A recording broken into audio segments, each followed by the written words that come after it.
এই শাকচুন্নি, এখানে কি করছিস? তোর বান্ধবীদের নিয়ে পরিকল্পনা করছিস নাকি কিভাবে আমার সঙ্গে ঝগড়া করবি? একদম ভালো হবে না বলে দিচ্ছি। তুই কিন্তু ইদানিং খুব বেশি বেড়ে গেছিস। এটা কিন্তু তোর জন্য মঙ্গলজনক নয়। তুই তো খুব ভালো করেই জানিস আমার হাত কতদূর পর্যন্ত চলে। এই দেখ, একদম ফুটানি করতে আসিস না। এটা বাসা নয় যে এখানে কেউ তোকে বাঁচাতে আসবে। এটা ভার্সিটি, এখানে কেউ তোকে বাঁচাতে আসবে না আমার হাত থেকে। ও তাই নাকি? তার মানে তুই আমাকে থ্রেট করছিস, তাই না? আচ্ছা ঠিক আছে, তাহলে আমিও দেখতে চাই তুই কি করতে পারিস। কথাটা শেষ হওয়া মাত্রই রাজ আশাকে একটা চড় মারতে চাইছিল, কিন্তু আশা তাকে সেটা করার সুযোগ না দিয়ে তত করে তার হাতটা ধরে ফেলে আর হাত মোচড় দিয়ে হাতটা ছেড়ে দেয়। আর সঙ্গে সঙ্গে ঠাস ঠাস করে তার দুই গালে দুটো চড় বসিয়ে দিয়ে বলে, আমি আশা করি তুই বুঝতে পেরেছিস আমার সঙ্গে লাগতে আসাটা তোর কর্ম নয়। তাই আজকের পর থেকে কখনো আমার সঙ্গে কথা বলতে আসলেও চিন্তা ভাবনা করে তারপর আসবি। দেখ, তুই যেটা করেছিস একদম খারাপ করেছিস।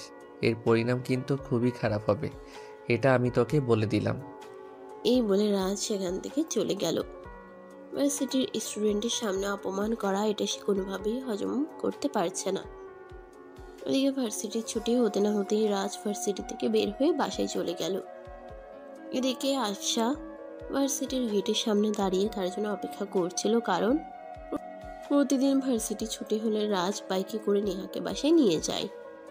অপেক্ষা করেই যাচ্ছে, কিন্তু রাজের দেখা মিলছে না। তাই সে বাধ্য হয়ে বাসায় ফোন দিল। আসসালামু আলাইকুম খালামণি, তোমার ছেলে কোথায়? আমি সেই কখন থেকে ভার্সিটির গেটে বাইরে দাঁড়িয়ে অপেক্ষা করছি, কিন্তু তাকে কোথাও দেখতে পাচ্ছি না।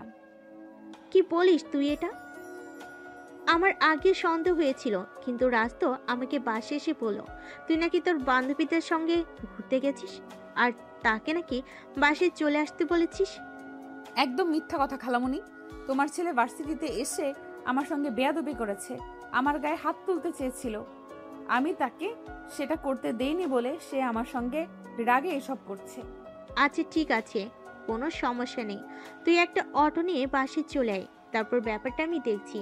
আর তার কিভাবে এত বড় দুঃসাহস হয়, সে তোকে বাইরে রেখে নিজে বাসে চলে এলো। আশা তখন আর কোনো কথা না বলে ফোনটা কেটে দিল, আর তারপর একটা অটোতে করে বাসায় চলে এলো। বাসায় এসে দেখতে পেল রাজ নিজেও রুমের দরজা লাগিয়ে উচ্চ শব্দে সাউন্ড বক্স বাজিয়ে গান শুনছে। তখন সে রাজের রুমে বেশ কয়েকবার দরজায় নক করলো, কিন্তু রাজ দরজা খুলল না। তাই সে বিরক্ত হয়ে সেখান থেকে চলে গেল। তারপর ফ্রেশ হয়ে দুপুরের খাবার খেয়ে একটু ঘুমিয়ে পড়ল। যখনই তার ঘুম ভাঙলো, তখনই সে নিজের বুকের উপর কারো নিঃশ্বাস অনুভব করলো। তখনই চোখ খুলে তাকিয়ে দেখলো রাজ তার বুকের উপর শুয়ে আছে।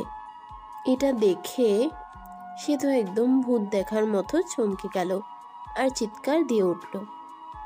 তখনই রাজ তার মুখ হাত দিয়ে চেপে ধরলো আর বলল, এই চুপ, একদম চুপ, কোনো কথা বলবে না, চুপচাপ শুয়ে থাকো। তুই এখানে এলি কি করে? আমি তো দরজা লাগিয়ে ঘুমিয়েছিলাম। আর এই অসভ্যতামির মানে কি? এক্ষুনি আমার উপর থেকে নাম বলছি। নামবো না? আমি তোর বুকের উপর শুয়ে থাকতে তো আমার বেশ ভালোই লাগছে, তাহলে আমি নামবো কেন? আমি তো তোর বুকের উপর শুয়ে শুয়ে তোর হার্টবিট শুনছিলাম। আমার কিন্তু এখন ধৈর্যের বাঁধ ভেঙে যাচ্ছে।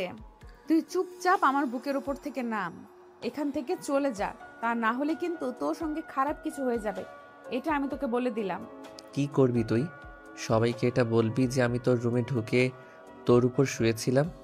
এতে কি আমার মান ইজ্জত যাবে নাকি তোর? দেখ, তোর যেটা ভালো মনে হয় তুই সেটাই কর। তবে আমি আর যখন তোর রুমে এসেছি আর বারবার আসতেই থাকবো, কারণ তোর বুকের উপর শুয়ে থাকতে কিন্তু সেই লাগে। তুই এক্ষুনি আমার বুকের উপর থেকে নাম বলছি, তা না হলে কিন্তু আমি খালামণিকে সব বলে দিব।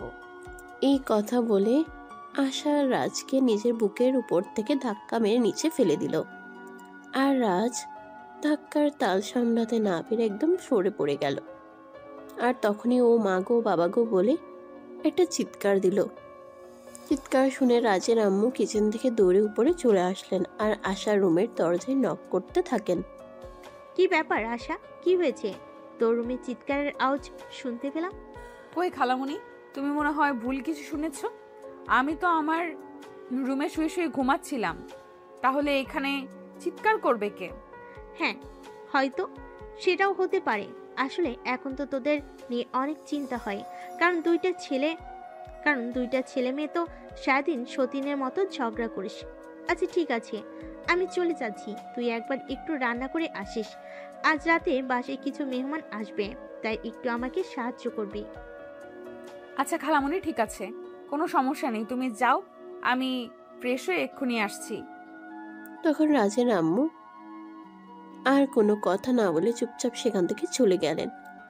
এদিকে আশা বিছানা থেকে নেমে সোজা ওয়াশরুমে চলে গেল। তারপর ফ্রেশ হয়ে এসে দেখতে পেল রাজ এখনো তার বিছানার উপর বসে আছে। তাই সে রাজকে বলতে লাগলো, এই বেয়াদ্দব, আমার কাছে এলে তুই এখনো এখানে বসে আছিস কেন? একে তোর লাজ লজ্জা বলতে কিছুই নেই, আর এখনো এখানে বসে আছিস আমার আরো কঠোর কথা শোনার জন্য? তুই আমাকে আর কিছু নাবি, এই যে তুই আমাকে ধাক্কা দিয়ে ফ্লোরে ফেলে দিয়েছিস, এখন তো কোমরে প্রচণ্ড ব্যথা পেয়েছি, আমার হাঁটতেও কষ্ট হচ্ছে।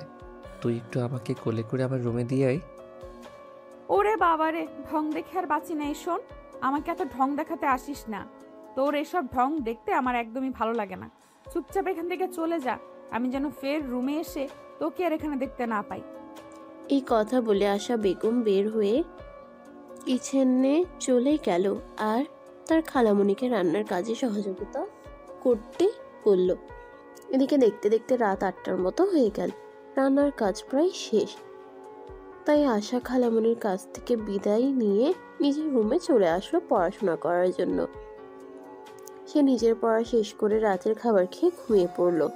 এর পরদিন সকালবেলা যখন ভার্সিটি যাবে, রেডি হয়ে ড্রয়িং রুমে বসে অপেক্ষা করছে রাজের জন্য, কিন্তু রাজ এখনো নিচে আসছে না। তাই সে রাজের আম্মুকে বলল, খালামুনি, তোমার ছেলে কি এখনো ঘুম থেকে ওঠেনি নাকি? সে কখন থেকে অপেক্ষা করছে ভার্সিটিতে যাওয়ার জন্য। সে যদি এখনো ঘুম থেকে না ওঠে তাহলে তো ভার্সিটি লেট হয়ে যাবে। একটা কাজ কর, তুই একটা অটোতে করে ভার্সিটিতে চলে যা। আমি আর রাজকে ডাকাডাকি করতে পারবো না। তার যদি ইচ্ছে হয় সে ঘুম থেকে উঠবে, না হলে ঘুম থেকে ওঠার কোনো প্রয়োজন নেই। তার যা ভালো লাগে সে তাই করুক। আচ্ছা ঠিক আছে খালামুনি, কোনো সমস্যা নেই। আসলে তোমাকে এই জন্যই বললাম, আমি যদি তোমাকে না বলে ভার্সিটিতে চলে যাই তারপর তো আবার তুমি আমাকে কিছু বলতে পারো, তাই। এ বলে আশা খালামণির কাছ থেকে বিদায় নিয়ে বাসা থেকে বের হয়ে চলে গেল। এদিকে রাজের যখন ঘুম ভাঙলো তখন প্রায় দুপুর 12টার মতো বাজে। সে ঘুম থেকে উঠে মোবাইলটা হাতে নিল। মোবাইল হাতে নিয়ে যখন দেখতে পেল প্রায় 12টা বাজে, তখন সে চিৎকার করে তার আম্মুকে ডাকতে লাগলো, আম্মু, ওই আম্মু, কোথায় তুমি? একটু তাড়াতাড়ি এদিকে আসো তো। কি ব্যাপার, কি হয়েছে? তোর কি সমস্যা? এভাবে সারের মতো চেঁচামেচি করছিস কেন? আমি ষাঁড়ের মতো চেঁচামেচি করছি তাই না? আচ্ছা ঠিক আছে, এখন তুমি আমাকে এইটা বলো যে এখন কয়টা বাজে? এখন কয়টা বাজে সেটা জেনে আমার কোনো কাজ নেই, তাই আমি দেখার বা জানার কোনোটাই প্রয়োজন বোধ করছি না। আম্মু, এখন দুপুর 12টা বেজে গেছে, তুমি আমাকে সকালবেলা ঘুম থেকে ডেকে দাওনি কেন? আমার তো আজ ভার্সিটিতে যাওয়াই হলো না, সামনেই আমার এক্সাম। এখন যদি ভার্সিটিতে না যাই তাহলে প্রিন্সিপাল স্যার আমাকে বকাবকি করবে। তোমার সঙ্গে যেটা হওয়ার উচিত সেটা তো হতেই হবে, কারণ তুমি তো সেটারই যোগ্য। যে ছেলে নিজের ইচ্ছে ঘুম থেকে উঠে ভার্সিটি যেতে পারে না, তাকে কেন আরেকজন ঘুম থেকে ডেকে দিতে যাবে? তোমার ইচ্ছে হলে তুমি নিজের ইচ্ছাতেই ঘুম থেকে উঠে ভার্সিটি যেতে পারো, আর না হলে নাই। আমাদের কোনো মাথা ব্যথা নাই এই ব্যাপারে। রাজ তখন খুব ভালোভাবে বুঝতে পারলো তার আম্মুর সঙ্গে কথা বলে আর কোনো লাভ হবে না। তাই সে কোনো কথা না বলে চুপচাপ বিছানা থেকে নেমে ওয়াশরুমে চলে গেল। তারপর ফ্রেশ হয়ে একটা নতুন শার্ট আর একটা নতুন প্যান্ট পরে বাসা থেকে বের হয়ে চলে যাচ্ছিল। এমন সময় পেছন থেকে তার আম্মু বলে ওঠেন, তো কি ব্যাপার মহাশয়, এভাবে আপনি সেজেগুজে রেডি হয়ে কোথায় যাচ্ছেন একটু বলা যাবে কি? আমার যেখানে ইচ্ছা আমি সেখানে যাচ্ছি, কারণ এই বাড়িতে তো আমার কোনো মূল্য নেই। আমি কাউকে কোনো কথা বলে শোনাতেও পারি না। আমি কোনো কথা বলতে গেলে উল্টে আমাকে আরও কথা শুনতে হয়। তাই ভাবছি নিজেকে একান্ত একটু সময় দেই, যেখানে আমার কারো কথা শোনা লাগবে না। তাহলে একটা কাজ করতে পারিস, তুই তোর নিজের সমস্ত জিনিসপত্র নিয়ে বাসা থেকে চলে যেতে পারিস। তাহলে আর তোকে কেউ কোনো ব্যাপারে বিরক্ত করবে না, আর তোকেও বিরক্ত হতে হবে না। তোর জিনিসপত্রগুলো গুছিয়ে নিতে পারবি নাকি আমাকে সহযোগিতা করতে হবে? আল্লাহ, তুমি আমাকে উদ্ধার করো। এ কেমন ফ্যামিলিতে আমায় জন্ম দিলে? আমি তো সেটাই ভাবতে পারছি না, যেখানে আমার নিজের আম্মুও আমার কথা ভাবে না। এরপর রাজ আর কোনো কথা না বলে চুপচাপ বাসা থেকে বের হয়ে চলে গেল। বাইরে একটা ছোট্ট চায়ের দোকানে বসে আড্ডা দিচ্ছে। ঠিক তখনই ভার্সিটি ছুটি হয়ে গেল। আশা একটা অটো রিকশায় করে বাসার দিকে যাচ্ছিল। তখনই রাজ তার পথ আগলে দাঁড়ায় আর রিকশার সামনে দাঁড়িয়ে বলে, এই শাকচুন্নি ডাইনি, কি সমস্যা তোর বলতো আমাকে? রাজ, ভদ্রভাবে কথা বল। এটা বাসা নয়, এটা রাস্তা, আর আশপাশের লোকজন দেখছে। তাই আমি আশা করব তুই এমন কিছুই করবি না যেটা তোর আর আমার দুজনেরই ক্ষতি হবে। এই দেখ, এত ভদ্রতা দেখাতে আসিস না। তোকে আমার চেনা হয়ে গেছে। তুই আমার 7 জন্মের শত্রু। তাই তো তোকে আমি বিয়ে করে আমার ঘরের বউ বানিয়ে রাখতে চাই, যাতে আমার সঙ্গে শত্রুতামি করার সাহস না দেখাতে পারিস। এই স্বপ্নটা তো সারা জীবন স্বপ্নই রয়ে যাবে, কোনোদিনও তা বাস্তবে পরিণত হবে না। কারণ তোর মতো উগান্ডাতের বংশধরের সঙ্গে আমি কেন, পৃথিবীর কোনো মেয়ে বিয়ে করবে না। এই বলে আশা রিকশাওয়ালা মামাকে রিকশা চালাতে বলল। আর রিকশাওয়ালা মামা তো এখন সেখানে আর দাঁড়িয়ে না থেকে রিকশা চালিয়ে আশাকে বাসা পর্যন্ত পৌঁছে দিল। বাসায় এসে আশা তার খালামণির কাছে সবকিছু খুলে বলল। সবকিছু শুনে তার খালামণি বলল, আমি বুঝতে পারি না এই ছেলেটার আসলে সমস্যাটা কোথায়, মাথায় নাকি পেটে? আচ্ছা ঠিক আছে, তুই কোনো চিন্তা করিস না, আজ বাসে আসুক, একে এমন শিক্ষা দিব জনমের মতো ভালো হয়ে যাবে। এই কথা তো তুমি প্রতিদিনই বলো, কিন্তু আদৌ কি তুমি তোমার ছেলেকে একটুও ভদ্র করতে পেরেছো? পারোনি তো। আসলে এটা তোমাদেরই ব্যর্থতা, কারণ নিজের সন্তানকে সুশিক্ষায় শিক্ষিত করতে না পারলে এরকম তো হবেই। আশা, ভদ্রভাবে কথা বল, ভুলে যেও না আমি তোমাদের খালামণি হই। আর রাজ আমার নিজের ছেলে, তাকে আমি যথেষ্ট শাসন করি, কিন্তু ছেলেটা মানে বিগড়ে গিয়েছে। তো আর কি করব বলো? এটা তো আর মেরে ফেলার মতো জিনিস নয় যে মেরে ফেলে দেব। হাজার হোক আমার নিজের সন্তান বলে কথা। আই এম সরি খালামণি, আমি আসলে তোমাকে হার্ট করতে চাইনি। কথাটা মুখ ফসকে বের হয়ে গেল। সরি, প্লিজ আমাকে ক্ষমা করে দিও। এই বলে নেহা সেখান থেকে চলে গেল। আর সেদিন রাত সারাদিন বাসায় আসলো না। যখন বাসায় আসলো তখন রাত প্রায় 10টার কাছাকাছি বাজে। সবাই খেয়ে দিয়ে নিজের রুমে চলে গেছে। তার আম্মু ড্রয়িং রুমে বসে তার জন্য অপেক্ষা করছে। বাড়িতে এসে রাজ যখন কলিং বেল চাপ দিল তখন তার আম্মু এসে দরজা খুলে দিল। রাজ যেই না বাসার ভিতরে ঢুকতে যাবে তখনই তার আম্মু তাকে ঠাস করে কয়েকটা চড় মেরে বলতে লাগলো, এই অসভ্য বদমাইশ ছেলে, তোকে আমি কতবার বলেছি একটু ভালো হ, নিজেকে একটু বদলানোর চেষ্টা কর, কিন্তু তুই সেটা করবি না বলেই ঠিক করে রেখেছিস। আমার কোনো কথা শোনার ইচ্ছে তো তোর নেই। তুই তুই কি জীবনে কোনোদিন ভালো হবি না বলেই ঠিক করে নিয়েছিস? আম্মু, তুমি আমার গায়ে হাত তুললে এটা আমি কোনোদিন কল্পনাও করিনি। তোর জন্ম দেওয়ার আগে আমি এটা চিন্তা করিনি যে তুই আসলে একটা অমনুষ হবি। যদি জানতাম তাহলে তোকে জন্মের পরেই গলা টিপে মেরে ফেলতাম। আম্মু, তোমাকে আমি একটা কথা বলতে চাই। দেখো, আসলে আশাকে আমি ভালোবাসি। তাকে আমি বিয়ে করতে চাই আর সারা জীবন একসঙ্গে থাকতে চাই। তাই তো তার সঙ্গে আমি এরকম করি, যাতে সেটা তোমাদের চোখে পড়ে আর তোমরা কিছুটা হলেও আন্দাজ করতে পারো।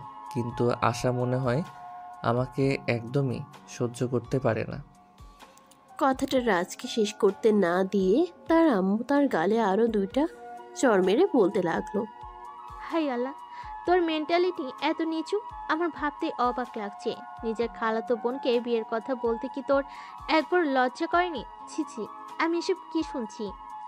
আম্মু দেখো, ভালোবাসা বলে কই হয় না। আশা আর আমি দুজনে সেই ছোট থেকে একসঙ্গে বড় হচ্ছি। আমাদের বেড়ে ওঠা একসঙ্গেই। নিজেদের ভালো বন্ধু বলতে আমরা দুজন দুজনকেই চিনি। কখনো তো আশা ছাড়া অন্য কোনো মেয়ের সঙ্গে আমার সেইভাবে মেলামেশা করা হয়ে ওঠেনি। আমার বুঝবার মতো সময়টা, আমার প্রেম করার মতো সময়টা, আমার কাউকে ভালো লাগা ভালোবাসার মতো সময়টা আমি আশার সঙ্গেই তো পার করেছি। তাই তো আমার জীবনে অন্য কোনো নারী মনে হয় কখনো জায়গা করতে পারবে না। তাই বলে নিজের আপন খালাতো বোনকে কেউ ভালোবেসে বিয়ে করার কথা বলে? হায় আল্লাহ, আমি এটা কেমন ছেলে জন্ম দিলাম। তুই এখনই আমার চোখের সামনে থেকে দূর হয়ে যা। আমি তোর চেহারাটাও দেখতে চাইছি না। রাজ তখন কোনো কথা না বলে চুপচাপ সেখান থেকে চলে গেল। এই সকল কথাবার্তা আড়াল থেকে শুনছিল রাজের আব্বু, রাজের আম্মু। যখন রাজের সঙ্গে কথা বলা শেষ করে রুমে গেল, তখন রাজের আব্বু রুমের দরজাটা বন্ধ করে দিয়ে আস্তে করে রাজের আম্মুর পাশে গিয়ে বসলো আর তাকে বলল, রাজের মা, দেখো, আমি তোমাকে একটা কথা বলতে চাই, অ্যাজ এ হাজব্যান্ড হিসেবে। তুমি আবার এত ঢং করে কি বলতে এসেছো? কি বলবে তাড়াতাড়ি বলে ফেলো। আমার আবার এত সময় নেই, ঘুম পাচ্ছে আমার, আমি ঘুমাবো। দেখো, আমরা দুজন তো দুজনকে ভালোবেসে বিয়ে করেছি, তাই আমাদের উচিত আর একজনের ভালোবাসাটাকে রেসপেক্ট করা, ভালোবাসাটাকে বোঝা। মানে তুমি আমাকে কি বলতে চাইছো আর কি বোঝাতে চাইছো সেটা সরাসরি বলো। হেয়ালি করে কথা বলা যে আমার একদমই পছন্দ নয়, সেটা তো তুমি খুব ভালো করে জানো, তাই নয় কি? আসলে আমি তোমাকে এটাই বলতে চাইছিলাম যে রাজ আর আশা ওদের লাইফের অনেকটা সময় একসঙ্গে কাটিয়েছে। তাছাড়া আশা তো সেই ছোটবেলা থেকে রাজের সঙ্গে রয়েছে। তাই আমার মনে হয় রাজ যেটা বলছে একদম সত্যি কথাই বলছে। তার মানে তুমি আমাকে এটা বলতে চাইছো যে তুমি তোমার ছেলেকে সাপোর্ট করছো, তাই নাকি? কিন্তু আমি সেটা করতে পারলাম না, কারণ আশারামও আমার আপন মায়ের পেটের বোন। তাকে আমি কোনোদিন এমন প্রস্তাব দিতে পারবো না। আর সবচেয়ে বড় কথা হলো, আশাকে আমি দেখেছি। আশা তোমার ছেলেকে বরাবরই আপন ভাইয়ের চোখে দেখে আসে। কোনোদিনও রাজকে প্রেমিক কিংবা স্বামীর চোখে দেখতে পারবে কিনা সেটা আমার জানা নেই। এই কথা বলে রাজের আম্মু বিছানায় গিয়ে ঘুমিয়ে পড়লো। আর এদিকে বেশ কয়েকদিন সময় কেটে গেল। রাজ আর আশা দুজনেই অনার্স ফাইনাল ইয়ারে এবছর পরীক্ষা দিয়েছে। পরীক্ষা শেষ হয়েছে এই তো 2 দিন হলো। তাই তারা গ্রামের বাড়িতে যাওয়ার জন্য রেডি হচ্ছে। অনেকদিন সে তার বাবা মায়ের সঙ্গে দেখা করে নাই, তাই আশা রেডি হয়ে ড্রয়িং রুমে বসে আছে। তখনই ওর খালামণি সেখানে আসলো আর বলল, আচ্ছা ঠিক আছে, তাহলে তুমি যাও। আর রেজাল্টের সময় কি এখানে আসবে? সেটা আমি সঠিক বলতে পারছি না, কারণ তুমি তো জানোই আমিও তোমার সঙ্গে কি ব্যাপারে কথা বলছি। যদি এই ব্যাপারে আমি এখনো নিশ্চিত নই, কারণ আমার চাকরি করার ইচ্ছা আছে। বিয়ে করে সংসার করার মতো মেন্টালিটি এখনো আমার তৈরি হয়নি। এই কথাটা একটু দূরে থেকে রাজ শুনছিল। আর তখনই সেখানে এসে তার আম্মুর দিকে তাকিয়ে চিৎকার করে বলতে লাগলো, তার মানে কি আম্মু, তুমি আমার জন্য কিছুই করতে পারবে না? আমার সামনে আমার ভালোবাসার মানুষটা অন্য একজনের হয়ে যাবে? তার মানে কি আম্মু, তুমি আমার জন্য কিছুই করতে পারবে না? আমার চোখের সামনে আমার ভালোবাসার মানুষটা অন্য একজনের হয়ে যাবে, সেটাও আমাকে দেখতে হবে? আমি বুঝতে পারছি না এটা আমি কেমন পরিবারে জন্ম নিলাম। চুপ করো তুমি। তোমাকে আমি তখনও বলেছি আর এখনো বলছি, যেটা তুমি চাইছো বা যেটা আমাকে বলছো সেটা কোনোদিনও সম্ভব নয়। আসলে যদি আমার আপন বোনের মেয়ে না হতো তাহলে আমি বিষয়টা ভেবে দেখতে পারতাম, কিন্তু তুমি সবকিছু জেনে শুনে এরকমটা করতে পারো না। আমরা সবাই মিলে দেখে শুনে তোমাকে বিয়ে করব। আশা যদি আমার জীবনে না আসে তাহলে অন্য কোনো মেয়ের প্রয়োজন নেই আমার জীবনে। তোমাদের যা ইচ্ছে তোমরা তাই করতে পারো, কিন্তু আমি তোমাদের পরিষ্কার জানিয়ে দিয়েছি, আশা ছাড়া অন্য কোনো মেয়েকে আমি কোনো দিনই বিয়ে করব না। খালামণি, আমি চলে যাচ্ছি। আমার মনে হয় তোমার ছেলের মাথায় সমস্যা হয়েছে। আমি চলে যাওয়ার পর তোমরা তোমার ছেলেকে একটু ডাক্তার দেখানোর চেষ্টা করবে। তাতে যদি তোমার ছেলে একটু মানসিক উন্নতি হয়। তা না হলে কিন্তু আমার মনে হয় খুব শীঘ্রই তোমার ছেলেকে নিয়ে পাবনাতে চলে যেতে হবে। আশা, তোমাকে এসব কিছু নিয়ে কোনো চিন্তা করতে হবে না। তুমি নিশ্চিন্ত মনে বাড়িতে ফিরে যাও। তোমার আম্মু সকালে ফোন দিয়েছিল। আমি তোমার আম্মুর সাথে কথা বলেছি। ওর ব্যবস্থা আমি করছি, ওটা নিয়ে তুমি কোনো টেনশন করো না। অতঃপর আশা আর কোনো কথা না বলে চুপচাপ সেখান থেকে বের হয়ে বাড়ির উদ্দেশ্যে রওনা দিল। সে যখন গ্রামে এসে পৌঁছলো তখন প্রায় বিকেল হবে হবে। বাড়ির গেটের সামনে দাঁড়িয়ে এসে তাড়াতাড়ি তার চাচাতো ভাই বোনেরা তাকে ঘিরে ধরলো, আর সবাই তার সঙ্গে অনেক কথা বলতে থাকলো। এভাবে তার চাচাতো ভাই বোনদের সঙ্গে কথা বলা শেষ করে ভিতরে যেতে যেতে প্রায় সন্ধ্যা হয়ে গেল। আর আম্মু তখন রান্নাঘরে কাজ করছিল, তাকে দেখে বলল, কি ব্যাপার আশা, তোমার আসতে এত দেরি হলো কেন? আমি তো সকালবেলা তোমার খালামুনির সঙ্গে ফোনে কথা বলেছিলাম, সে তো বলেছিল তুমি দুপুরের মধ্যেই চলে আসবে, কিন্তু এদিকে তো বিকেল গড়িয়ে সন্ধ্যা হয়ে গেল। আম্মু খালামুনি ঠিক কথাই বলেছিল, কিন্তু সমস্যা হলো রাস্তায় প্রচুর যানজট ছিল, যার কারণে আমাকে আসতে দেরি হয়েছে। যাই হোক, কোনো ব্যাপার না।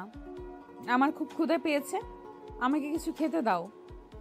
তোমার আর রাজের দুজনেরই তো ভার্সিটি বন্ধ, তাহলে তুমি তোমার সঙ্গে রাজকে এখানে নিয়ে আসতে পারতে। ছেলেটা তো সেই ছোটবেলা থেকে শহরে বড় হয়েছে, গ্রামের পরিবেশ আর আবহাওয়া তো সে দেখেইনি। ছেলেটাকে তোমার সঙ্গে নিয়ে আসলে কয়েকটা দিন এখানে থাকতে পারতো। তোমার ওই উগান্ডারের বংশধর ভাগ্নেকে এখানে নিয়ে আসার কোনো ইচ্ছে আমার নেই। ওদের বাড়িতে রয়েছি বলে আমাকে যেইভাবে ইচ্ছে সেইভাবে জ্বালিয়ে, আর এখানে আমি নিজের বাড়িতে এসে কি ওর জ্বালাতন সহ্য করব নাকি? এটা কিন্তু তুমি একদম ঠিক বলনি। তুমি যদি তোমার খালামণির কাছে এতদিন থাকতে পারো, তাহলে তো সে কয়েকটা দিন আমার কাছে থাকার আশা করতেই পারে। যাই হোক, তুমি ভেতরে যাও, আমি কাল না হয় পরশু রাজকে ফোন দিয়ে এখানে আসতে বলবো। আশা তখন তার আম্মুকে কোনো উত্তর না দিয়ে চুপচাপ সেখান থেকে চলে গেল। রুমটাতে এতদিন বহু বছর পর পর আসা হতো, কিন্তু এখন সে অনেকদিন থাকতে পারবে এখানে, যতদিন পর্যন্ত তার বিয়ের সম্বন্ধ ঠিক না হচ্ছে। রুমে এসে ফ্রেশ হতে চলে গেল। ফ্রেশ হয়ে এসে সোজা চলে গেল খাবার টেবিলে। তারপর খাবার খেয়ে ভাই বোনদের সঙ্গে নিয়ে আড্ডা দিতে থাকলো। এভাবে কেটে গেল সেই দিনের দিনটা। পরের দিন সকালবেলা ঘুম থেকে উঠতে না উঠতেই মোবাইলে রিংটোন বাজতে শুরু করলো। আশা মোবাইলটা হাতে নিয়ে দেখলো রাস্তাকে কল করেছে। যদিও সে ফোনটা রিসিভ করতে ইচ্ছুক ছিল না, কিন্তু পরপর রিং হয়েই যাচ্ছিল, তাই সে ফোনটা রিসিভ করলো। এই মেয়ে, কি ব্যাপার, কি সমস্যা তোর? আমি সেই তখন থেকে ফোন দিয়ে যাচ্ছি, তুই আমার ফোন তুলছিস না কেন? নাকি ওখানে যাওয়ার আগেই নতুন বয়ফ্রেন্ড জুটিয়ে নিয়েছিস, যার কারণে এখন আর আমাকে তোর প্রয়োজন মনে হচ্ছে না?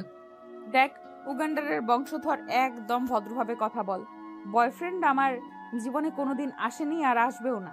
তুই তো ভালো করে জানিস আমার ফ্যামিলি আমার জন্য সম্বন্ধ করেছে, আর আমি আমার ফ্যামিলির পছন্দ করা ছেলেকেই বিয়ে করব। আশা, আমি তোকে বলেছি আর আম্মুকেও বলেছি, আমি কিন্তু তোকে ভালোবাসি। আমি কিন্তু তোকে অন্য কারোর হতে কোনো দিনই দেব না। তুই আমার আর শুধু আমারই থাকবি। শোন, তোর মতো ইতর লম্পট চরিত্রহীন একটা ছেলেকে কোনো দিন আমি বিয়ে করতে যাব না। কারণ যেই ছেলে বোনের রুমে লুকিয়ে ঢুকে খালাতো বোনকে কিস করতে পারে, সেই ছেলেকে আর যাই হোক নিজের জীবন সঙ্গী করা যায় না। এই শোন, তোর যা ইচ্ছে তাই করতে পারিস, কিন্তু তুই যদি আমাকে ছাড়া ভুল করেও অন্য কোনো ছেলেকে বিয়ে করিস, তাহলে কিন্তু আমি তোকে এইটা বলে দিচ্ছি, তুই বিয়ে করতে পারবি ঠিকই ওই ছেলেটাকে, কিন্তু তোর সঙ্গে বাসর ঘরে আমি থাকবো। রাজ, এখন কিন্তু একদম বেশি হয়ে যাচ্ছে। তুই কিন্তু একদম ধৈর্যের সীমা ছাড়িয়ে যাচ্ছিস। এর ফল কিন্তু খুবই খারাপ হবে, এটা আমি তোকে বলে দিলাম। তুই কি খারাপ করতে পারিস সেটা আমিও দেখতে চাই। আমি আগামীকাল সকাল হওয়ার আগেই তোদের বাড়িতে পৌঁছাচ্ছি, কথাটা তুই মনে রাখিস। মানে তুই কি বলতে চাইছিস? আমি এক্ষুনি নিজের সমস্ত জিনিসপত্র গুছিয়ে নিয়েছি, আর আজ বিকালেই তোদের বাড়ির উদ্দেশ্যে রওনা দিব। আশা করি আগামীকাল সকাল হওয়ার আগেই তোদের বাড়িতে পৌঁছাতে পারবো। আর এই খবরটা তুই খালামণিকে দিয়ে রাখবি। কথাটা বলেই রাজ ফোনটা কেটে দিল। অপরদিকে তখনই আশার আম্মু তাকে ডাকতে এলো। এই আশা, আশা, কি হলো? তুই এখনো ঘুম থেকে উঠিসনি কেন? শীতের সকাল, সবাই অপেক্ষা করছে তোর জন্য। পিঠা বানিয়েছি, একসঙ্গে খাবি বলে। আর এই শীতের সকালে কেউ এত সকালে ঘুম থেকে ওঠে নাকি? আমি আরো পরে ঘুম থেকে উঠবো। তোমরা সবাই নাস্তা করে নাও, আমার জন্য অপেক্ষা করতে হবে না। সেটা আমাকে বললে তো হবে না। তোমার আব্বু, তোমার চাচু, তোমার চাচিরা সবাই তোমার জন্য অপেক্ষা করছে। তুমি এক্ষুনি বিছানা থেকে নেমে এসো। আশা তখন আর কোনো উপায়ন্তর না পেয়ে বিছানা থেকে নেমে ফ্রেশ হয়ে তারপর সবার সঙ্গে নাস্তা করতে নিচে চলে গেল। শীতের সকাল আশায় আম্মু আর চাচিরা মিলে হলিক রহমের পিঠা বানিয়েছে, সেগুলো নিয়েই অপেক্ষা করছিল বাড়ির সবাই। সে নিচে যেতেই তার আব্বু তাকে বলল, কি ব্যাপার মামনি, তোমার এখানে আসতে এত দেরি হলো কেন? আমরা সবাই সেই কখন থেকে নাস্তা নিয়ে তোমার জন্য অপেক্ষা করছি। এতদিন পর তুমি বাড়িতে এসেছো বলে কোথায় সবাই মিলে একসঙ্গে নাস্তা খাবো? আমি তো আম্মুকে বলেছিলাম তোমরা খাবার খেয়ে নিতে।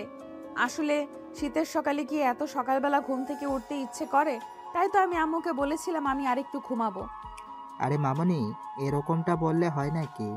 তুমি এতদিন পর বাড়িতে এসেছো, এখন তো একটু আমাদের সময় দিতেই হবে। তাছাড়া তোমার বিয়ের সম্বন্ধ চলছে, কয়দিন পর যদি তোমার বিয়ে হয়ে যায় তাহলে তো আর তোমাকে পাবো না। তোমরা আমাকে এত তাড়াতাড়ি বিদায় করতে চাইছো কেন বলো তো? এই তো সবে তো পড়াশোনা শেষ করলাম, এখন একটা চাকরি বাকরি খুঁজি, তারপর না হয় বিয়ে শাদী করা যাবে। সেটা বললে তো হবে না মামনি, তুমি আমাদের পরিবারের বড় মেয়ে, তোমাকে আমরা বিয়ে দিয়ে সবাই মিলে একটু আনন্দ উল্লাস করতে চাই। তাছাড়া তোমার পরে এই বাড়িতে আরও মেয়ে রয়েছে, তোমার বিয়ে হলে তারপর তো তারা সিরিয়াল পাবে। যারা বিয়ের জন্য পাগল হয়ে রয়েছে তাদেরকে তুমি বিয়ে দিয়ে দাও, তাহলে তো ঝামেলা চুকে যায়। আমি তো বিয়ের জন্য এত উতলা হয়ে যাইনি যে আমাকে সবার আগে বিয়ে দিতে হবে। দেখো আশা, আমরা এত কথা শুনতে চাই না। তোমার পড়াশোনা করার ইচ্ছে ছিল, আমরা তোমাকে পড়াশোনা করতে দিয়েছি। এখন তোমার বিয়ের বয়স হয়েছে, তাই এখন তোমাকে বিয়ে করতেই হবে। এখন আর অন্য কোনো অজুহাত দেখালে চলবে না। আশার আম্মুর এই কথা শুনে পাশ থেকে তার ছোট চাচি মেয়ে রিমি তাকে বলতে লাগলো, হ্যাঁ আপু, বড় আম্মু একদম ঠিক কথাই বলেছে। তুমি বিয়েটা করে নিলে আমাদের সিরিয়াল এসে পড়বে। তুমি তো জানোই আমার বয়ফ্রেন্ড আমাকে বিয়ের জন্য তাড়া দিচ্ছে। এখন ফ্যামিলির বড় মেয়েকে রেখে তো আর আমি বিয়ে করে নিতে পারি না, তাই তুমি বিয়েটা করে নিলেই আমার পথটা ক্লিয়ার হয়ে যাবে। তোর যখন এতই বিয়ের প্যারা, তাহলে তুই এখনো বসে আছিস কেন? জলদি করে বিয়েটা করে নে, প্রয়োজন হলে চল আমি তোদের নিয়ে গিয়ে কাজী অফিসে বিয়ে করিয়ে দিই। আরে আশা আপু, তুমি এটা কি বলছো? তুমি পরিবারের বড় মেয়ে, আমরা সবাই মিলে আগে তোমাকে বিয়ে দিতে চাই, তারপর রিমের বিয়ে নিয়ে চিন্তা করব। আশা তখন সব কটাকে ধমক মেরে রাস্তার টেবিল থেকে উঠে চলে গেল। এর পরদিন সকালে হতে না হতেই কলিং বেলের আওয়াজ শোনা যাচ্ছিল। আশা ঘুম থেকে উঠে নিচে গিয়ে দরজাটা খুলে দিল। দরজা খুলেই সে দেখতে পেল রাস্তার সামনে দাঁড়িয়ে আছে। কিরে, কি ব্যাপার? কি সমস্যা তোর? তুই কেন এখানে এসেছিস? আমার শ্বশুর বাড়িতে আমি এসেছি, এটা কি আমি তোর কাছে কৈফিয়ত দেব নাকি কেন এসেছি? তুই আমার চোখের সামনে থেকে সর আর আমাকে ভিতরে যেতে দে। দেখ, একদম অসভ্যতামো করবি না, তাহলে কিন্তু তোর সঙ্গে খারাপ কিছু হয়ে যাবে বলে দিলাম। তুই চুপচাপ এখান থেকে চলে যা। এটা আমার বাড়ি, তোর শ্বশুর বাড়ি কেন হতে যাবে বল হারামজাদা? আশার আম্মু রান্নাঘর থেকে তাদের দুজনের কথোপকথন শুনছিল। উনি রাজ্যের কণ্ঠ শুনে কিছুটা বুঝতে পেরেছিলেন, তাই বের হয়ে দরজার সামনে আসলেন। আরে, এটা আমি কাকে দেখছি? রাত, তুমি কখন এলে? আর আসবে আমাকে ফোন দিয়ে বলনি কেন? তোমাকে সারপ্রাইজ দেব বলে জানানো হয়নি। যাই হোক, কেমন আছো তুমি? এই তো বাবা, আল্লাহর রহমতে ভালোই আছি। তোমার কি অবস্থা? আর তোমার আম্মু কেমন আছে? তোমার আম্মুর সঙ্গে তো সেদিন আমার কথা হয়েছিল, কিন্তু তোমার আম্মু তো আমাকে এ ব্যাপারে কিছুই বললো না যে তুমি এখানে আসবে। আসলে আম্মুকেও সেভাবে বলা হয়নি। আমি হুট করে সিদ্ধান্ত নিলাম তোমাদের এখানে আসবো, আর কাউকে কোনো কিছু বলা কওয়া ছাড়াই তোমাদের এখানে চলে এলাম। যাই হোক, চলে এসেছো, ভালো করেছো। এখন ভিতরে যাও, বিশ্রাম নাও। আমি সবার জন্য নাস্তা করছি, সবাই একসঙ্গে নাস্তা খাবে। আচ্ছা খালামণি, ঠিক আছে, কোনো সমস্যা নেই। আমি এক্ষুনি ফ্রেশ হয়ে চলে আসছি। কতদিন তোমার হাতে বানানো খাবার খাওয়া হয় না। বহু বছর পর তোমার হাতের খাবার খাওয়ার সুযোগ হলে তখন কি আর আমি দেরি করতে পারি? আমি এক্ষুনি আসছি। এই কথা বলে রাজ উপরে চলে গেল। আর বেশ কিছুক্ষণ পর সে ফ্রেশ হয়ে নিচে চলে আসলো। সবাই মিলে একসঙ্গে নাস্তার টেবিলে নাস্তা খেতে বসেছে। তখনই রাজ আশার পায়ে একটা খামচি মারলো। তারা দুজনেই সামনাসামনি বসেছিল, তাই আশা সেটা দেখে রাগে গজগজ করতে থাকলো, কিন্তু সবার সামনে কিছু বলতে পারলো না। তাই সে নাস্তা শেষ না করেই টেবিল থেকে উঠে নিজের রুমে চলে গেল। আশা তখন মোবাইলে ফেসবুকের নিউজ ফিডে ঘোরাঘুরি করছিল। কি ব্যাপার ডার্লিং, কি করছো তুমি? ফালতু মার্কা কথাবার্তা বন্ধ কর। আর তুই আমাকে এটা বল যে তুই এখানে কেন এসেছিস? আমি তো তোকে এখানে আসতে নিষেধ করেছিলাম, তারপরও কেন বেহায়ার মতো এখানে চলে এসেছিস? তোকে ছাড়া থাকতে পারছিলাম না, তাই তো তোর কাছে ছুটে চলে এলাম। আমার মনে হয় আমি এখানে আসাতে তুই খুশি হোসনি, তাই না? তুই এখানে আসাতে আমি যে একদম খুশি হইনি সেটা তুই খুব ভালো করেই বুঝতে পেরেছিস। তারপরও তুই কেন বেহায়ার মতো এখানে এসেছিস বলতো? কারণ আমি তোকে ভালোবাসি। তোকে আমি আমার চোখের সামনে অন্য কারো হয়ে যেতে দেব না।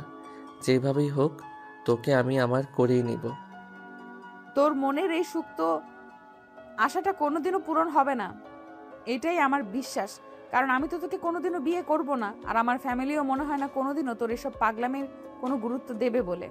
শোন ছেলে, আমি লাখে একটা, আমার মতো ছেলে কিন্তু তুই জীবনেও খুঁজে পাবি না। তাই আমাকে বিয়ে করার অপশনটা তুই এভাবে রিজেক্ট করতে পারিস না। এখনো সময় আছে, তুই চিন্তা করে দেখ। আশা তার এইসব কথার কোনো পাত্তা না দিয়ে সেখান থেকে বের হয়ে সোজা বাইরে চলে গেল। সে বাড়ির সামনের ফুল বাগানে বসে আছে আর চাচাতো ভাই বোনদের নিয়ে গল্প করছে। তখনই সেখানে আসার আম্মু আসলো। কি ব্যাপার আশা, তুমি এখানে কি করছো? রাজ এতদিন পর আমাদের বাড়িতে এসেছে, তুমি তাকে একটু সময় দাও। আমি কেন ওই উগান্ডারের বংশধরকে সময় দিতে যাব? আমার এতটাও সময় নেই যে আমি তার সঙ্গে সময় কাটাতে যাব। আমার কাজ আছে। আচ্ছা, তোমার কি হয়েছে তুমি প্লিজ বলবে আমাকে? ছেলেটা আসার পর থেকে দেখছি তুমি ছেলেটাকে একদম সহ্য করতে পারো না।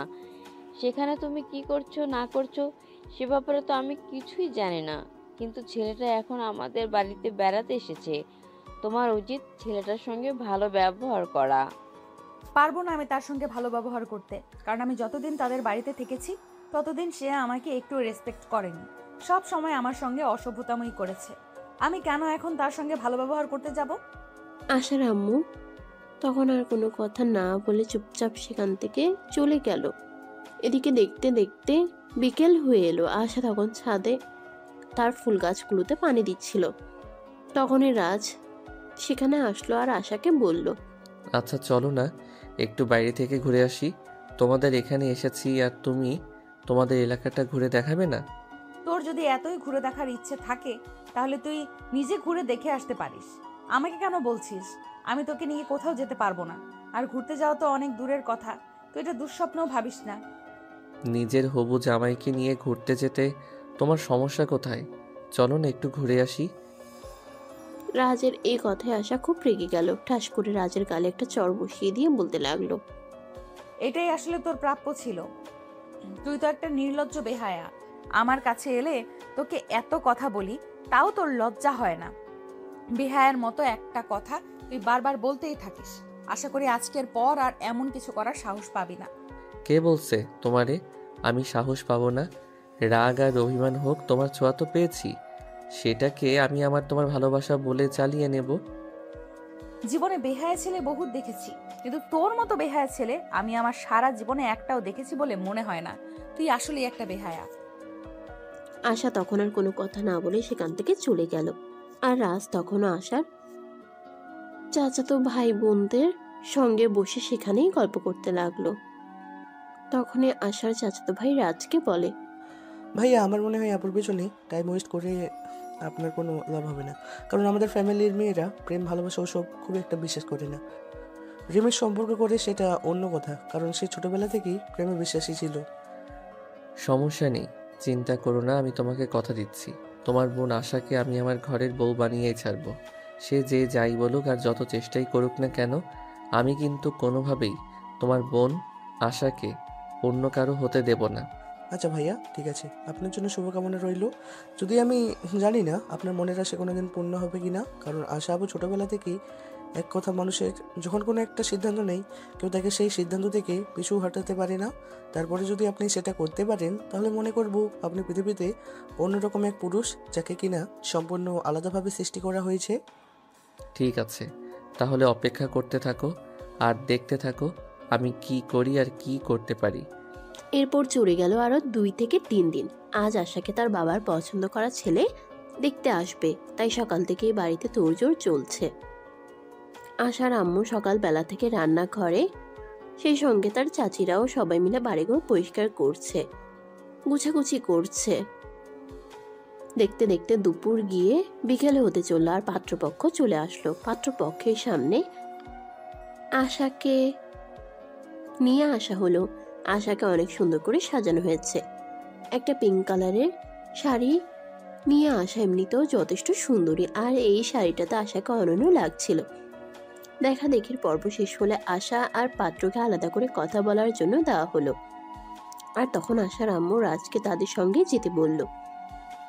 আর এই কথা শুনে রাজ আশার আম্মুকে বলে, খালামণি, সেটা তো খুব একটা প্রয়োজন আছে বলে মনে হয় না, কারণ বিয়েটা তোমার মেয়ের যদি ভালো মনে হয় তাতেই ভালো।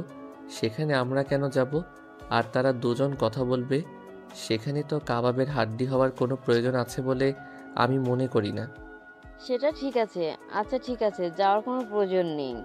হ্যাঁ আম্মু, রাজ একদম ঠিক কথাই বলেছে। বিয়েটা আমার, তার নয়, তাই যে কোনো সিদ্ধান্ত আমাকেই তো নিতে হবে। তাই সেখানে ওর যাওয়ার প্রয়োজন আছে বলে আমিও মনে করছি না। রাজ তখন আর কোনো কথা না বলে চুপচাপ সেখান থেকে চলে গেল। এদিকে আশা ওই ছেলেটাকে নিয়ে ছাদে এসেছে। পাশাপাশি দুজন দাঁড়িয়ে আছে, কিন্তু কেউই কোনো কথা বলছে না। তখনই আশা নীরবতা ভেঙে বলল, কি ব্যাপার মিস্টার, কি সমস্যা আপনার? আপনি এভাবে চুপচাপ দাঁড়িয়ে আছেন কেন? আপনার কি আমাকে কোনো কিছু জিজ্ঞেস করার নেই?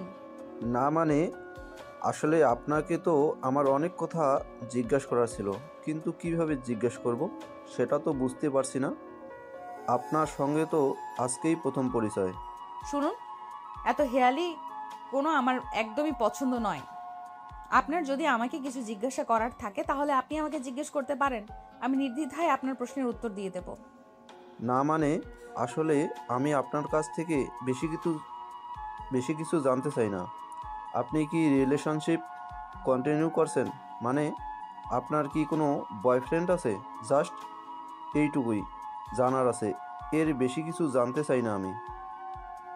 কোনো দিন আমাকে দিয়ে হয়রানি আর ভবিষ্যতে কোনো দিন হবে কি না সে ব্যাপারে আমার যথেষ্ট সন্দেহ আছে। তাই আমি বলবো এই ব্যাপারে আমাকে প্রশ্ন না করাই আপনার সবচেয়ে বেশি ভালো হবে। তাছাড়া একটা কথা হয়তো আপনারা সবাই খুব ভালো করেই জানেন, মেয়েরা বিয়ের আগে প্রেম প্রেম করেই থাকে, কিন্তু বিয়ের পর সবকিছু ছেড়ে দেয় সংসার বাঁচানোর তাগিদে। হ্যাঁ, সেজন্যই আমি আপনার কাছে জানতে চাইছি, কারণ মনে একজন আর অন্যজনও সংসার করা, এটা আমি পছন্দ করি না। আপনি যদি অন্য কাউকে পছন্দ করেন তাহলে সেটা আপনি আমাকে বলতে পারেন। না, আপনি একদম নিশ্চিত থাকতে পারেন আমার লাইফে এখনো সেরকম কেউ আসেনি আর আসবেও না। যাই হোক, এবার আপনি আপনার ব্যাপারে বলেন, আপনার কি কোনো গার্লফ্রেন্ড আছে? আশার কথা শুনে রাজীব আশাকে কিছু বলতে চাইছিল, কিন্তু রাজীবকে সে কথা বলার সুযোগ না দিয়ে রাজ সেখানে এসে উপস্থিত হলো। আর রাজীবকে উদ্দেশ্য করে বলতে লাগলো, এই যে ভাই শোনো, তোমাকে তোমার ভালোর জন্যই বলছি, এই মেয়ের পিছু নিও না, কারণ এই মেয়ে আমার সঙ্গে রিলেশনে আছে। এই তো কদিন হলো একটু সমস্যা হয়েছে, তাই এরকম করছে।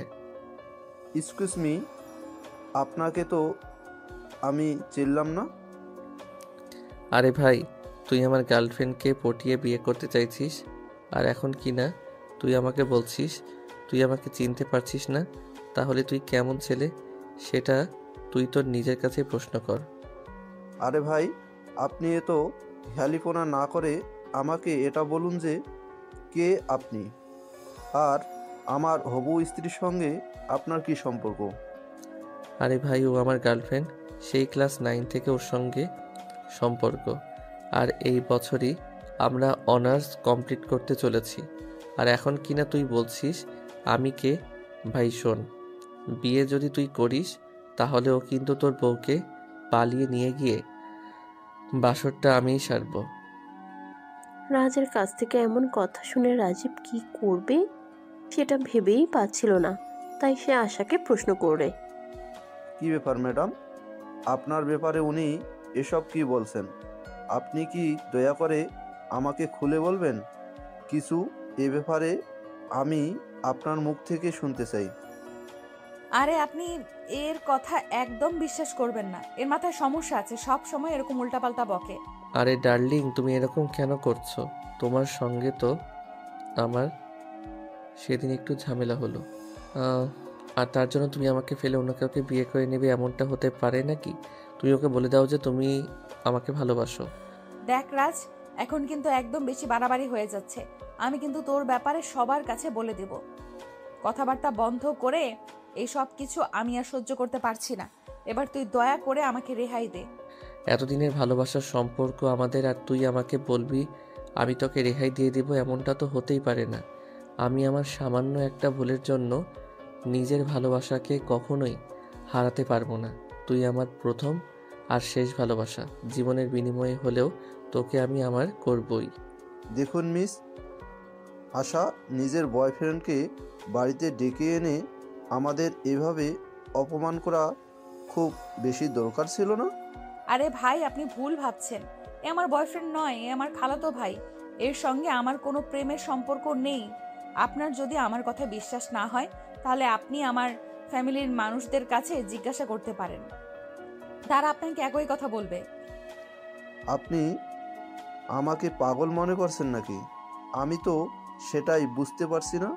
আমি কেন আপনার এই বিষয়ে আপনার ফ্যামিলির সঙ্গে আলোচনা করতে যাব? আমি নিজের চোখে যেটা দেখছি সেটা কি যথেষ্ট নয়? যাই হোক, আমি আপনাকে বিয়ে করছি না, এটা আমার ফাইনাল সিদ্ধান্ত। কারণ যে মেয়ে আমার সামনে তার বয়ফ্রেন্ডকেও অস্বীকার করতে পারে, দুদিন পরে সে আমাকে রেখে তার বয়ফ্রেন্ডের সঙ্গে পালাবে, এটা কোনো অনিশ্চয়তা নেই। হায় আল্লাহ, এসব আপনি কি বলছেন? দেখুন মিস্টার, আপনাকে এতক্ষণ ধরে আমি ভদ্রভাবে কথা বলছি, কিন্তু তার মানে এই নয় যে আপনি আমাকে যা বলবেন তাই আমি মুখ বুজে সহ্য করব। দেখুন, আপনি আমার সম্পর্কে কোনো কিছু না জেনে আমার চরিত্রের উপর আঘাত আনতে পারেন না। আপনার চরিত্রের উপর আঘাত হানার কোনো ইচ্ছে আমার ছিল না, কিন্তু আমি নিজের চোখে যেগুলো দেখতে পেলাম সেগুলোর পর আর বিশ্বাস না করে থাকতে পারলাম না।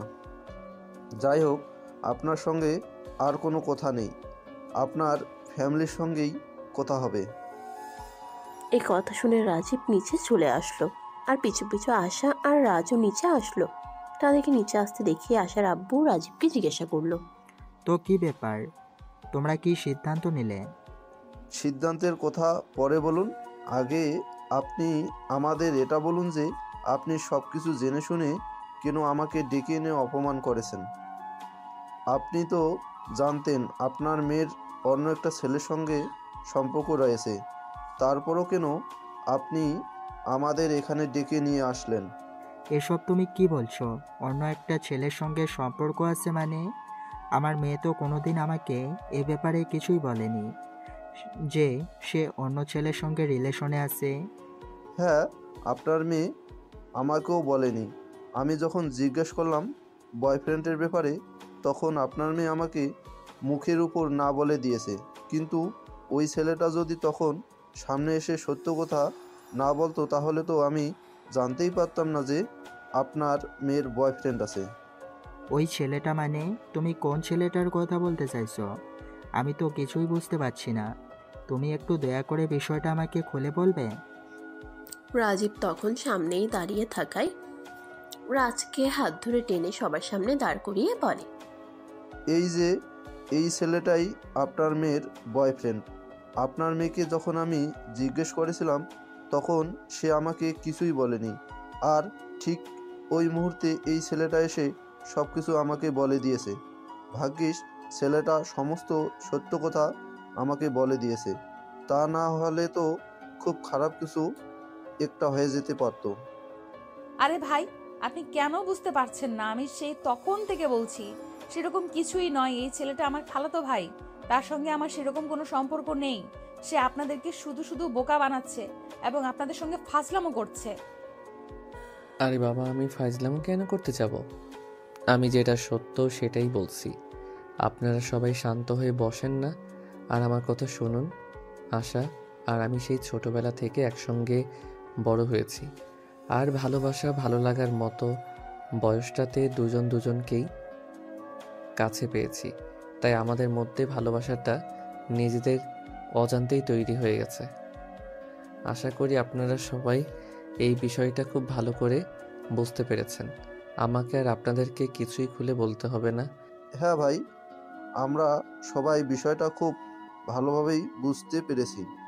আর আপনাকে আমাদের এই বিষয়টা বুঝিয়ে দেওয়ার জন্য অসংখ্য ধন্যবাদ। আপনি যদি সময় মতো এসে আমাকে এই কথাটা না বলতেন, তাহলে তো আমার ফ্যামিলি পুরো প্রস্তুতি নিয়ে এসেছিল এঙ্গেজমেন্ট করিয়ে রাখার। যাই হোক, যা হয়েছে ভালোই হয়েছে। আল্লাহ পাক রাব্বুল আলামিন যা করেন বান্দার মঙ্গলের জন্যই করেন।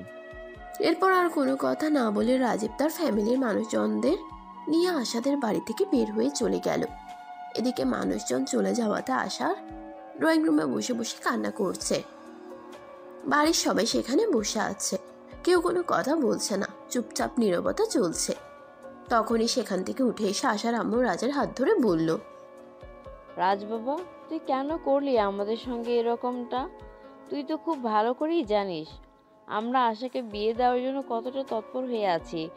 তোর কি এরকমটা করা খুব বেশি দরকার ছিল? I am so sorry aunty, তোমাদের সবাইকে এইভাবে অপমানিত হওয়ার জন্য। কিন্তু কি করব বলো, আশাকে আমি সত্যিই ভালোবাসি, আর সেই ছোটবেলা থেকে। কিন্তু এই কথাটা আমি আশাকে কোনোভাবেই বোঝাতে পারি না। সে সবসময় আমাকে ইগনোর করে চলে, কখনো সে আমার ভালোবাসা স্বীকারই করে না। কিন্তু তোমরা সবাই বিশ্বাস করো, আশাকে আমি খুব ভালোবাসি। তাকে ছাড়া আমি আমার লাইফের একটা সেকেন্ডও কল্পনা করতে পারি না। তাই তো সে চলে আসার পর আমিও পাগলের মতো ছুটে এখানে চলে এসেছি। আর এখন সে আমাকে ছেড়ে অন্য কারো হয়ে যাবে, এটা আমি কোনোভাবেই মেনে নিতে পারছি না। তুমি আশা কি ভালোবাসা সেটা তুমি আমাদের জানাতে পারতে, তোমার ফ্যামিলিকে জানাতে পারতে। আমরা সবাই মিলে বসে আলোচনা করে কিছু একটা সিদ্ধান্ত নিতাম। কিন্তু এরকম করাটা কি তোমার একটুও উচিত হয়েছে? সেটা তুমি তোমার নিজের বিবেকের কাছে প্রশ্ন করে দেখো। আই এম সরি আঙ্কেল, আমি বুঝতে পারিনি এরকমটা হবে। কিন্তু বিশ্বাস করেন, আশাকে আমি খুব ভালোবাসি। আর এই কথাটা আমি আমার মাকে অনেকবার বলেছি, কিন্তু আমার মা আমার কোনো কথাই শুনল না, যা উল্টে আমাকে বকাবকি আর মারপিট করেছে। আমার মা আমাকে এমনও বলেছে, যদি আমি আশাকে ভুলে না যাই তাহলে সে আমাকে সন্তান হিসেবে স্বীকার করতে ভুলে যাবে। কিন্তু ভালোবাসার কাছে সব কিছুই হার মানে, সেটা তো আপনারা সবাই জানেন। তাই আশাকে আমি ভালোবাসি বলে সব কিছু ফেলে এইভাবে এখানে চলে এসেছি, কারণ আশাকে আমার লাগবেই, পুরো পৃথিবীর বিনিময়ে হলেও। এই কুত্তার বাচ্চা, তোকে কি আমি কোনোদিনও বলেছি যে আমি তোকে ভালোবাসি? তুই কেন এইভাবে বেহায়ের মতো আমার পেছনে পড়ে আছিস? কেন আমার ফ্যামিলিকে এইভাবে অপমান করেছিস? আশা, তুমি তোমার মুখটা বন্ধ করো, এখানে আমরা কথা বলছি।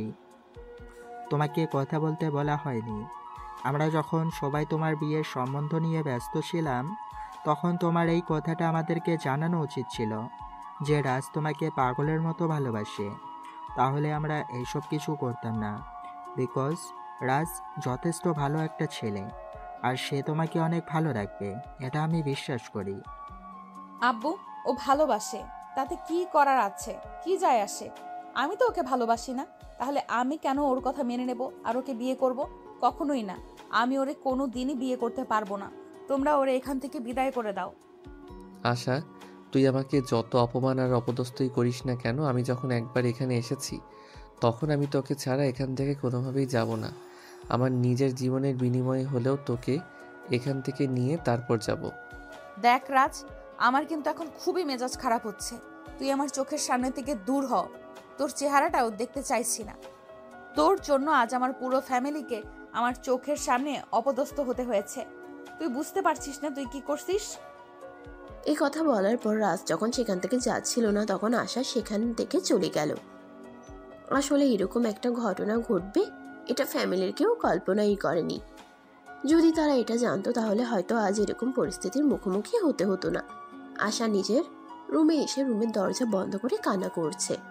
এদিকে আশার আব্বু রাজকে বলল, রাজ, তোমাদের এই সম্পর্ক আমাদের দুই ফ্যামিলির অন্য কেউ মেনে না নিলেও আমি মেনে নিয়েছি।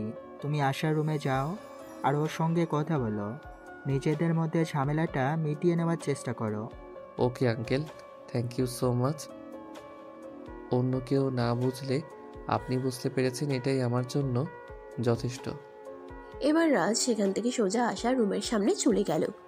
অনেকবার রুমের দরজায় নক করলো, কিন্তু আশা কোনোভাবেই দরজা খুলে না, কারণ সে খুব ভালো করেই জানতো এই মুহূর্তে রাজ ছাড়া তার রুমে আর কেউ আসবে না। তাই সে দরজা বন্ধ করেই ব্যালকনিতে গিয়ে বসে রইল। তখনই হঠাৎ সে দেখতে পেল রাজ ওয়াশরুমের পাইপ দিয়ে উপরে উঠে আসছে। এটা দেখে আশা অনেকটাই ক্ষেপে গেল আর রাজকে বলল, কি ব্যাপার, কি সমস্যা তোর? তুই এইভাবে আমার পেছনে পড়েছিস কেন? তোকে না বললাম তুই আমাদের বাড়ি থেকে চলে যা, আমি তোর চেহারাটাও দেখতে চাই না, কিন্তু তারপরও তুই ওয়াশরুমের পাইপ বেয়ে কেন উপরে উঠছিস? আরে বাবা, আগে আমাকে উপরে উঠতে দে, তারপর আমি তোর সব প্রশ্নের উত্তর দিচ্ছি। এখানে দাঁড়িয়ে কথা বলতে গেলে যদি এখান থেকে হাত ফসকে পড়ে যাই তাহলে তো আমার কোমর ভেঙে যাবে, তখন আবার হসপিটালে তোকেই দৌড়াদৌড়ি করতে হবে। আচ্ছা ঠিক আছে, এবার বল কি সমস্যা তোর? তুই কেন আমার কাছে এসেছিস? আমি তো রুমের দরজা বন্ধ করে এখানে এসে বসে আছি যাতে তুই আমাকে কোনো বিরক্ত করতে না পারিস। তুই আগে আমাকে এটা বল, তুই রুমের দরজা কেন বন্ধ করেছিস? তুই জানিস না আমি তোকে ভালোবাসি, তোকে ছাড়া আমি এক মুহূর্ত থাকতে পারবো না। আর সেখানে তুই যদি আমাকে ছেড়ে অন্য কাউকে বিয়ে করে নিস তাহলে আমি কি করে বাঁচবো তুই আমাকে বল। শোন রাজ, তোকে আমি আগেও বলেছি আর এখনো বলছি, ভালোবাসা কখনোই একতরফা হয় না। ভালোবাসতে গেলে দুজনকে সমানভাবে বাসতে হয়, তা না হলে সেই ভালোবাসার কোনো ভ্যালু থাকে না। তুই আমাকে ভালোবাস, তোকে ভালোবাসতে কে নিষেধ করেছে? শোন, বিয়ে করার জন্য আর 5টা ছেলের মধ্যে যা রয়েছে আমার মধ্যেও তাই রয়েছে। আমি তোকে সুখে রাখতে পারবো, তুই আমার উপর এইটুকু ভরসা রাখতে পারিস? শোন, পৃথিবীতে আমি কেন, কোনো মেয়েই তোর মতো বেকার ভণ্ড আর বদমাইশ মার্কা একটা ছেলেকে বিয়ে করবে না। আরে তুই আমাকে বেকার কেন বলছিস? এই তো সবে পড়াশোনা শেষ করলাম, এখন আমি আমার বাবার ব্যবসা দেখাশোনা করব। তাছাড়া তুই খুব ভালো করেই জানিস আমার বাবার পরে বাবার সমস্ত সম্পত্তির একমাত্র উত্তরাধিকারী হলাম আমি। তাহলে আমি বেকার হলাম কি করে? তুই আমার কাছে কি চাস এক্স্যাক্টলি সেটা আমাকে বলবি? আমি তোর এইসব নির্যাতনা সহ্য করতে পারছি না, দয়া করে তুই আমাকে মুক্তি দে, আমি তোর থেকে মুক্তি চাই। তুই আমাকে বিয়ে করে নে, তাহলে আমি তোকে সারা জীবনের জন্য মুক্তি দিয়ে দেব, তোকে আর কখনোই বিরক্ত করব না, আই প্রমিস। আমারে পাগলে পাইছে না, বুকে ধরছে যে আমি তোকে বিয়ে করতে যাব আর তুই সারা জীবন আমাকে জ্বালাতন করবি? কখনোই না, আমি তোকে কোনোদিনই বিয়ে করব না, মরে গেলেও না। দেখ আশা, আঙ্কেল কিন্তু তোকে আর আমাকে বিয়ে দিতে রাজি হয়েছেন, তাহলে তুই কেন রাজি হচ্ছিস না সেটা বল আমাকে। শোন, পৃথিবীর কোনো ইতিহাসে এটা লেখা নেই যে তোকে আমার বিয়ে করতে হবে, তাই তোকে বিয়ে করার কোনো বাধ্যবাধকতা নেই। এই বলে আশা সেখান থেকে চলে গেল। একদম বাড়ি থেকে বের হয়ে পুকুর ঘাটে গিয়ে তখনই আশার আব্বু সেখানে আসলো আর তার পাশে বসে বসতে লাগলো। মামনি, আমি তোমার সঙ্গে কিছু কথা বলতে চাই। তুমি রাজের ব্যাপারে ছাড়া অন্য যে কোনো ব্যাপারে আমার সঙ্গে কথা বলতে পারো, আমি সব ব্যাপারে তোমার সঙ্গে কথা বলতে প্রস্তুত, কিন্তু রাজের ব্যাপারে আমি কোনো কথা বলতে চাই না। আমি তোমার সঙ্গে রাজের ব্যাপারে কথা বলতে চাই, আর আমার সমস্ত কথা তোমাকে শুনতেই হবে, কারণ রাজ যথেষ্ট ভালো একটা ছেলে। তুমি ছোটবেলা থেকে তার সঙ্গে বড় হয়েছ, সে তোমাকে যতটা বুঝবে, অপরিচিত একটা ছেলে তোমাকে কখনোই এতটা বুঝবে না। তাছাড়া রাজের ব্যাপারে আমি যথেষ্ট কনফিডেন্স নিয়ে বলতে পারি সে তোমায় ভালোবাসে আর ভালো রাখবে। আব্বু, পৃথিবীতে ছেলের অভাব পড়েনি, যে আমার সারা পৃথিবীর ছেলেদের রেখে রাজকেই বিয়ে করতে হবে। আমি রাজকে বিয়ে করব না। বিয়ে করা, সংসার করা বা ভালোবাসার জন্য যে একটা ফিলিংস প্রয়োজন, সেটা আজ পর্যন্ত রাজের জন্য কোনোদিনই আমার আসেনি, আর ভবিষ্যতেও আসবে বলে আমার মনে পড়ে না। কিন্তু আমার মনে হয় সেটা তোমার ধারণার ভুল, কারণ আমি তোমাদের বয়সটা পার করে এসেছি। তাই বলছি, কারণ তোমরা দুজনেই ভালো লাগার মতো সময়টা একসঙ্গে কাটিয়েছ। তাই কোথাও না কোথাও তোমাদের একটু হলেও দুর্বলতা আছে। তাই আমি সব কিছু চিন্তা ভাবনা করে সিদ্ধান্ত নিয়েছি তোমাকে রাজের সঙ্গেই বিয়ে দেব। আব্বু, তোমাদের সবার মাথা খারাপ হয়ে গেছে। আমি রাজকে কোনোদিনই বিয়ে করব না। সে তোমরা আমাকে যাই বলো আর যাই করো, প্রয়োজন হলে আমি তোমাদের সবাইকে ছেড়ে অনেক দূরে চলে যাব, যেখানে তোমরা আমার ছায়াটা পর্যন্ত খুঁজে পাবে না। অতঃপর আশা তার আব্বুকে আর কোনো কথা বলার সুযোগ না দিয়ে সেখান থেকে চলে গেল। এদিকে আশার আব্বু বাড়ির ভিতরে এসে রাজের আম্মুকে ফোন করলো। আসসালামু আলাইকুম দুলা ভাই, কেমন আছেন? হঠাৎ এতদিন পর কি মনে করে? আপনি তো ব্যস্ত থাকেন, সচরাচর আমাদের কাউকেই ফোন করেন না। ওয়ালাইকুম আসসালাম। এই তো আলহামদুলিল্লাহ, আল্লাহর অশেষ রহমতে ভালোই আছি। তোমাদের সঙ্গে একটু জরুরি দরকার ছিল। তুমি কি রাজের আব্বুকে নিয়ে একবার আমাদের বাড়িতে আসতে পারবে? আসলে আমি এক সপ্তাহে ছুটিতে এসেছি, তাই তোমাদের সঙ্গে একবার দেখা করতে মন চাইল। তাছাড়া তোমাদের সঙ্গে একটু জরুরি বিষয়ে কথা বলতে চাই। কি ব্যাপার দুলা ভাই, কিছু হয়েছে নাকি? খুব বেশি জরুরি হলে আপনি ফোনে বলতে পারেন, আমি শুনেছি। বিষয়টা খুবই জরুরি, কিন্তু ফোনে বলা যাবে না। তুমি রাজের আব্বুকে নিয়ে আগামীকালকেই পারলে আমাদের এখানে চলে এসো, তারপর সামনাসামনি বসে কথা বলতে চাই। আমি শুনছি। আচ্ছা দুলা ভাই, ঠিক আছে, কোনো সমস্যা নেই। রাজা আপু বাড়িতে আসুক, আমি ওনার সঙ্গে কথা বলে আপনাকে রাতে জানাচ্ছি। এই কথা বলে রাজের আম্মু ফোনটা কেটে দিল। আর সেদিন রাত্রে বেলা রাজের আব্বু যখন বাসায় আসলো, তখন তিনি রাজের আব্বুকে সবকিছু খুলে বললেন। সবকিছু শুনে রাজের আব্বু বলল, আচ্ছা ঠিক আছে, কোনো সমস্যা নেই। আমিও ভাবছিলাম একবার ওখান থেকে ঘুরে আসি। অনেকদিন কোথাও ঘুরতে যাওয়া হয় না আসলে। আমাদের তো তেমন কোনো আত্মীয় স্বজন নেই, তাই আত্মীয় স্বজনের বাড়িতে বেড়াতে যাওয়াটা খুব কমই হয়ে থাকে। এখন যেহেতু দুলাভাই আমাদেরকে ইনভাইট করেছেন, তাহলে তো ভালোই হলো। তাহলে কি আমি সকালবেলা ব্যাগপত্র সবকিছু গুছিয়ে রাখবো? হ্যাঁ, তুমি সকালবেলা সবকিছু গুছিয়ে রেখো। আমি অফিসের কাজ শেষ করে দুপুরের মধ্যেই বাসায় চলে আসব, আর তারপর সন্ধ্যার মধ্যেই তাদের বাড়িতে চলে যাব। অতঃপর পরদিন সন্ধ্যা হতে না হতেই রাজের আব্বু আম্মু আশাদের বাড়িতে চলে আসলো। আশা তার খালামণি আর খালুকে তাদের বাড়িতে দেখে একদম অবাক হয়ে তার খালামণিকে জিজ্ঞাসা করে, কি ব্যাপার খালামণি, হঠাৎ করে তোমরা আমাদের বাড়িতে চলে আসলে? আমি তো কিছুই বুঝতে পারছি না, আসলে কি হচ্ছে আমাদের বাড়িতে? হ্যাঁ, সেটা তো আমিও বুঝতে পারছি না। কালকে তোমার আব্বু হঠাৎ করে ফোন দিল আর আমাদের দুজনকে এখানে আসতে বললো, কারণ জিজ্ঞেস করলে তোমার আব্বু আমাদের দুজনকেই বললো না। এইভাবে হুট করে চলে আসলাম। আচ্ছা ঠিক আছে, তোমরা ভেতরে গিয়ে বিশ্রাম নাও। আব্বু একটু বাইরে গেছেন, এলাকার কারো সঙ্গে দেখা করতে হয়তো। আচ্ছা ঠিক আছে, কোনো সমস্যা নেই। তোমার আম্মু কোথায়? তোমার আম্মুকে বলে দাও আমরা চলে এসেছি, আর তোমার আঙ্কেলকে রুমে নিয়ে যাও। অতঃপর রাত 8টার দিকে আশার আব্বু বাসায় আসলো আর সবাই মিলে একসঙ্গে রাতের খাওয়া দাওয়া সেরে নিল। সবাই যখন ড্রয়িং রুমে উপস্থিত হলো, তখন রাজের আম্মু আশার আব্বুকে উদ্দেশ্য করে বলল, কি ব্যাপার দুলা ভাই, কি হয়েছে? এবার তো আপনি আমাদেরকে এ ব্যাপারে কিছু বলুন। আমাদের তো আর তর সইছে না, অনেক টেনশন হচ্ছে। আরে বাবা, এত টেনশন করার কিছুই নেই। আমি তোমাদেরকে টেনশন করার মতো কিছুই বলবো না। আসলে আমি তোমাদের সঙ্গে একটা গুরুত্বপূর্ণ বিষয় আলোচনা করতে চাই, আমার মেয়ে আর তোমাদের ছেলের বিষয়ে। ও, তাহলে এবার আমার ছেলে আপনাদের এখানে এসেও কোনো অঘটন করতে গেছে, তাই না? এই জন্যই আমি ওকে আসতে দেইনি, আর সে আমাকে না জেনে চুপিসারে এখানে চলে এসেছে। আমি জানতাম তো এখানে এসে একটা অঘটন ঘটাবে। কথাগুলো এক নিঃশ্বাসে রাজের আম্মু বলল। আর সেই সব কিছু শুনে আশার আব্বু রাজের আম্মুকে উদ্দেশ্য করে বলল, দেখো, আমি তোমাকে সে ব্যাপারে কিছুই বলতে চাই না। আমি আশার আর রাজের বিয়ের ব্যাপারে কথা বলতে চাই। আমি সিদ্ধান্ত নিয়েছি আশাকে রাজের সঙ্গেই বিয়ে দেব। আপনি সত্যি বলেছেন দুলাভাই। তাহলে কি আমার মনের আশাটাও পূরণ হতে যাচ্ছে? আমি আশাকে সেই ছোটবেলা থেকে নিজের মতো মনে করতাম। আর আপনি আশাকে আমার বাড়ির বউ বানিয়ে পাঠানোর কথা বলছেন? এটা তো আমাদের জন্য খুবই খুশির খবর। হ্যাঁ দুলাভাই, এটা আমাদের জন্য খুবই খুশি খবর।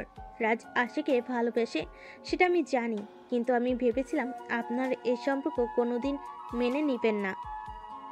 তাই আমি এই ব্যাপারে আপনাকে এবং রাজের আব্বুকে কিছুই বলিনি, কারণ আমি খুবই ভয় পেতাম ফ্যামিলিগত একটা সম্পর্ক যদি ভেঙে যায়। ভয় পাওয়ার কোনো কারণ নেই। আমি জানতে পেরেছি রাজ আশাকে ভালোবাসে, তাই আমি সিদ্ধান্ত নিয়েছি আশাকে রাজের সঙ্গেই বিয়ে দেব। কারণ রাজ আর আশা দুজনে একসঙ্গে বড় হয়েছে। তাদের দুজনের জন্য দুজনের মন কোথাও না কোথাও একটু দুর্বলতা আছে। আশা যদিও এখন সেটা অস্বীকার করছে, কিন্তু আমি বাবা হয়ে সেটা বুঝতে পারি। তাই আমার এরকম সিদ্ধান্ত নেওয়া। আশা করি আমাদের দুই ফ্যামিলির কারোরই এই ব্যাপারে কোনো অমত হবে না। কি বলেন দুলাভাই, অমত কেন হতে যাবে? আমরা ছোটবেলা থেকেই আশাকে নিজের মেয়ের মতো মনে করি। আর আশা কি আমাদের বাড়ির বউ বানাতে পারলে আমাদের খুবই ভালো লাগবে। এ ব্যাপারে কেন আমাদের অমত থাকবে? কাট। এ ব্যাপারে কেন আমাদের অমত থাকতে যাবে? আমাদের কোনো অমত নেই। আমরা আশাকে আমাদের বাড়ির বউ বানিয়ে নিতে একদম প্রস্তুত। আপনি যদি বলেন এখন আশাকে আমাদের বাড়িতে নিয়ে যেতে হবে, তাহলে আমি তাই করব। না, সেরকমটা করার কোনো প্রয়োজন নেই। কারণ আশা আমাদের ফ্যামিলির বড় মেয়ে, আর রাজ তোমাদের একমাত্র ছেলে। আমি চাই না তাদের বিয়েটা সেরকম করে হোক। আমি তাদের বিয়েটা খুব ধুমধাম করে দিতে চাই। এলাকায় সাড়া ফেলতে চাই, সবাই যাতে বলতে পারে আমাদের বাড়ির বিয়ের কথা। আচ্ছা ঠিক আছে, কোনো সমস্যা নেই। আসলে আশাকে আমাদের সবারই খুব পছন্দ হয়েছে, তাই আর কি। তাহলে আপনি কি কিছু ভেবেছেন ওদের বিয়ের ব্যাপারে? কবে ডেট ফিক্সড করতে চান? আমি আসলে লম্বা চওড়া কোনো ডেট নিতে চাই না। আগামী সপ্তাহে ওদের বিয়ে দিতে চাই। এক সপ্তাহ বিয়ের কেনাকাটা আর সমস্ত ঝামেলা শেষ করার জন্য যথেষ্ট সময়। আচ্ছা দুলাভাই, ঠিক আছে, কোনো সমস্যা নেই। আমি এক সপ্তাহে আমাদের সব কিছু ম্যানেজ করে নিতে পারবো। তবে একটাই সমস্যা, আমাদের একটা ইচ্ছে। আমি আমার পুত্রবধূর জন্য সমস্ত গয়নাগাটি আর বিয়ের সমস্ত কেনাকাটা দুবাই থেকে করতে চাই। এইটা আবার সমস্যার কোনো কিছু হলো নাকি? এখনও অনলাইনে সব কিছুই করা যায়। তুমি চাইলে তোমার পুত্রবধূর জন্য গয়না থেকে শুরু করে সমস্ত কিছু অনলাইনে কেনাকাটা করতে পারো। তুমি 3 দিনের মধ্যে সব কিছু হাতে পেয়ে যাবে, কোনো সমস্যা হবে না। তোমাকে পাসপোর্ট ভিসার জন্য দৌড়াদৌড়িও করতে হবে না। তাই নাকি দুলাভাই? এ ব্যাপারে আমার কোনো কিছুই জানা ছিল না। যাই হোক, আপনি যখন বলেছেন তখন আমি সেটাই করব। তবে আগামীকাল থেকে শুরু হবে আমাদের বিয়ের সমস্ত আয়োজন। অতঃপর ফ্যামিলির মানুষজন সবাই মিলে আরো অনেক কথাবার্তা বলে রাত প্রায় 2টো নাগাদ সবাই নিজেদের রুমে ঘুমাতে চলে গেল। পরের দিন সকালবেলা ঘুম থেকে উঠেই রাজের আব্বু রাজকে বলল, তো মিস্টার, এবার তো আপনার বিয়ে ফাইনাল হয়ে গেল। এবার আপনি আমাদের সঙ্গে চলুন, বিয়ের সমস্ত অ্যারেঞ্জমেন্ট করতে হবে আপনার। বিয়ে বলে কথা। আমি পারবো না তোমাদের সঙ্গে চলে যেতে। আমার বউটাকে একা রেখে আমি আমার বউয়ের কাছেই থাকবো। তোমরা গিয়ে সমস্ত কিছুর আয়োজন করো। আমি বিয়ের আগের দিন রাত্রিবেলা বাড়িতে চলে যাব। তখন রাজের আব্বু আর কোনো কথা না বলে রাজের আম্মুকে নিয়ে সেখান থেকে চলে গেল। এদিকে কিছুক্ষণ পর আশা রাজের কাছে আসলো আর বলল, শোন, তুই কিন্তু নিজের কপালে নিজেই শনি ডেকে আনছিস। আমি কিন্তু কোনো দিনই তোর সঙ্গে সংসার করব না। আমি তোকে ভালোবাসি না, তুই কেন সেটা বুঝতে পারছিস না? তুই আজ আমাকে ভালো নাই বাসলে আগামীকাল তো তুই আমাকে ভালোবাসবি, সেটা আমি খুব ভালো করেই জানি। যাই হোক, বিয়ের প্রস্তুতি নে। আমি বুঝতে পারি না একটা মানুষ কত নাম্বার ছ্যাঁচড়া হলে তার বিপরীতের মানুষটা তাকে ভালোবাসে না, তাকে সহ্য করতে পারে না, সেটা জেনেও তার পেছনে পড়ে থাকে। এটাকে ভালোবাসা বলে। ভালোবাসার জন্য মানুষ সব কিছুই করতে পারে। আর আমি তোর এইটুকু অপমান সহ্য করতে পারবো না। তোর যা ইচ্ছা তাই করতে পারিস, আমার তোকে কিছুই বলার নেই। কারণ তুই তো একটা নির্লজ্জ বেহায়া। তোকে যাই কিছু বলি না কেন সেগুলো তোর গায়ে লাগবে না, কারণ তুই তো তোর গায়ে গন্ডারের চামড়া পরে আছিস। হ্যাঁ, তুই একদম ঠিক কথাই বলেছিস। কাউকে ভালোবাসতে হলে নিজের গায়ে গন্ডারের চামড়া লাগাতে হয়। তা না হলে তো ভালোবাসার মানুষটা থাকবে না। ভালোবাসার মানুষগুলো বড্ড অভিমানের রাগী আর বদমেজাজি হয়। তাদের এইসব অত্যাচার সহ্য করার জন্য নিজের গায়ের চামড়াকে গন্ডারের চামড়া বানাতে হয়। তা না হলে ভালোবাসার স্বীকৃতি পায় না। তুই যাই কিছু করিস না কেন, তোর ভালোবাসা কোনোদিনই স্বীকৃতি পাবে না, এটা তুই নিশ্চিন্ত থাকতে পারিস। এই কথা বলে আশা সেখান থেকে চলে যেতে চাইছিল, তখনই রাজ পিছন থেকে আশার হাতটা ধরে ফেলে আর টান দিয়ে নিজের কাছে টেনে নেয়। আশা তখন রাগে কটমট করতে থাকে আর বলতে থাকে, এসব কি হচ্ছে? আমাকে ছেড়ে দে বলছি না, তা না হলে কিন্তু তোর সঙ্গে খারাপ কিছু হয়ে যাবে, এটা আমি তোকে বলে দিলাম। কিছুই হবে না, কারণ আমি এখন তো লাইসেন্স পেতে চলেছি। সবাই জানে আমি তোকে ভালোবাসি। এখন যদি অন স্ক্রিনে রোম্যান্স করি তাও কেউ কিছু বলবে না। তুই ছাড়বি আমাকে? ছাড়বি না? দেখ, আমার কিন্তু এখন একদম মেজাজ খারাপ হয়ে যাচ্ছে, আর আমার মেজাজ খারাপ হলে আমি কি করতে পারি সেটা কিন্তু তুই ভালো করেই জানিস। এরপর আশাকে আর কোনো কথা বলার সুযোগ না দিয়ে রাজ আশার ঠোঁট দুটো নিজের দখলে নিয়ে নিল আর আশার মাথাটা চেপে ধরে ইচ্ছামতো কিস করতে থাকলো। আশা অনেক চেষ্টা করছিল নিজেকে ছাড়ানোর জন্য, কিন্তু কোনোভাবেই ছাড়তে পারছিল না। একটা পুরুষ মানুষের সঙ্গে একটা মেয়ে মানুষ কি করে পেরে উঠবে? কিছুক্ষণ পর রাজ যখন আশাকে ছেড়ে দিল তখন আশা রাজকে একটা চড় মেরে বলল, অসভ্য নির্লজ্জ বেহায়া একটা ছেলে, এত অপমান করি তাও তোর গায়ে লাগে না? তোর শরীরে আসলেই গন্ডারের চামড়া, তুই এরকম কেন বলতো? কারণ আমি তোকে ভালোবাসি। ভালোবাসতে হলে মানুষকে অসম্ভব ধৈর্য থাকতে হয়। তাই আমি তোর সব কিছু ধৈর্য সহকারে সহ্য করি। যাই হোক, তোর এই সব কিছু আর বেশি দিন থাকবে না, কারণ অল্প কয়েকদিনের মধ্যেই তোর সঙ্গে আমার বিয়ে হতে চলেছে। আর নিজের স্বামীকে কেউ কখনোই অপমান অসম্মান করতে পারে না, আর তুইও সেসব করতে পারবি না। আর তখন কিন্তু তুই নিজেই আমাকে ভালোবাসতে শুরু করবি। আশা যখন রাজের কথার কোনো উত্তর না দিয়ে চুপচাপ সেখান থেকে চলে গেল। এদিকে দেখতে দেখতে বিয়ের দিন তারিখ ঘনিয়ে এলো। বিয়ের সমস্ত কেনাকাটা কমপ্লিট হয়ে গেছে। বাড়িঘর সবকিছু সুন্দর করে সাজানো হয়েছে, লাইটিং করা হয়েছে, ডেকোরেশন করা হয়েছে। সবকিছুই কমপ্লিট হওয়ার পর রাজের আব্বুর রাজকে ফোন দিল বাড়িতে যাওয়ার জন্য। এই যে মহাশয়, এবার তো আপনার বিয়ের সময় ঘনিয়ে এলো। সমস্ত অ্যারেঞ্জমেন্ট করা শেষ। এবার আপনাকে বাড়িতে আসতে হবে, কারণ কাল আপনার গায়ে হলুদ আর পরশু আপনার বিয়ে। আব্বু, তুমি এভাবে কেন কথা বলছো? আমার বিয়ে সেটা কত আনন্দের বিষয়, সেটা তুমি জানো নাকি জেনে শুনে তুমি আমার সঙ্গে ইয়ার্কি করছো? তুই আমার একমাত্র আদরের ছেলে, তোর পরে আর কোনো সন্তান নেই। তোর প্রতি ভালোবাসাটা কমে যাবে বলে আমি তোকে অবহেলা কি করে করি? তুই তো আমার 7 রাজার ধন, তুই আমার জীবনের সব কিছু। যাই হোক, এখন কথা না বাড়িয়ে আজকে বিকেলেই বাড়িতে চলে আয়। আগামীকাল সকাল থেকে বাড়িতে হলুদের অনুষ্ঠান শুরু হবে। তোর গায়ের হলুদ দিয়ে তোর বউয়ের গায়ে হলুদ হবে। আচ্ছা বাবা, ঠিক আছে, কোনো সমস্যা নেই। আমি আজ বিকালে চলে আসছি। এখন ফোনটা রাখো। আমি একটু আমার বউটার কাছে যাই আর আমার বউটাকে এই খুশির খবরটা দিয়ে আসি। এই কথা বলে রাজ আর কোনো উত্তরের অপেক্ষা না করেই ফোনটা কেটে দিল আর সঙ্গে সঙ্গে আশার রুমে চলে গেল। আশা তখন ফোনে ফেসবুকে নিউজ ফিড স্ক্রলিং করছিল। রাজ রুমে এসে সেটা দেখেও সে না দেখার ভান করে শুয়ে রইল। তখন রাজ তার পাশে গিয়ে বসলো আর তার হাতটা ধরে বলল, প্রেয়সী, এই তো আর অল্প কিছুটা সময়, তারপরেই তুমি সম্পূর্ণ আমার হতে চলেছ। আগামীকালকেই কিন্তু তোমার আর আমার গায়ে হলুদ, আর তারপরের দিন বিয়ে। তারপর থেকে তুমি ফাইনালি আমার। আচ্ছা ঠিক আছে, সেটা সময় হলে দেখা যাবে, যখন তুই আমাকে বিয়ে করতে পারবি তখন। ঠিক আছে, তাহলে এই অপেক্ষায় থেকো। আগামীকাল গায়ে হলুদ আর পরশু আসছি তোমাকে নিতে। আমি কিন্তু তোমাকে নিয়েই এই বাড়ি থেকে বের হব, এটা আমার প্রমিস। এই কথা বলে তারপর আর এক মুহূর্ত দেরি না করে রাজ সেখান থেকে বের হয়ে চলে গেল নিজের বাড়ির উদ্দেশ্যে। বাড়িতে পৌঁছাতেই তার প্রায় সন্ধ্যা হয়ে গেল। বাড়িতে তার দাদার বাড়ির মেহমানরা অপেক্ষা করছিল। সে বাড়িতে পৌঁছাতেই তার দাদু তাকে বলল, আমার দাদু ভাইটা এত বড় হয়ে গেছে, সেটা তো আমাদের কারোরই খেয়ালই ছিল না। এই তো সেদিন ছোট বাচ্চাটা হলো, আর আজকে তার বিয়ের তোড়জোড় চলছে। কদিন পর তার ঘরে একটা ছোট্ট ফুটফুটে বাবু আসবে। হ্যাঁ দাদু, তাই যেন হয়। তুমি দোয়া করো যাতে খুব তাড়াতাড়ি একটা ছোট্ট বাবু আমাদের বাড়িতে আসে। সেটা আবার বলতে হয় নাকি?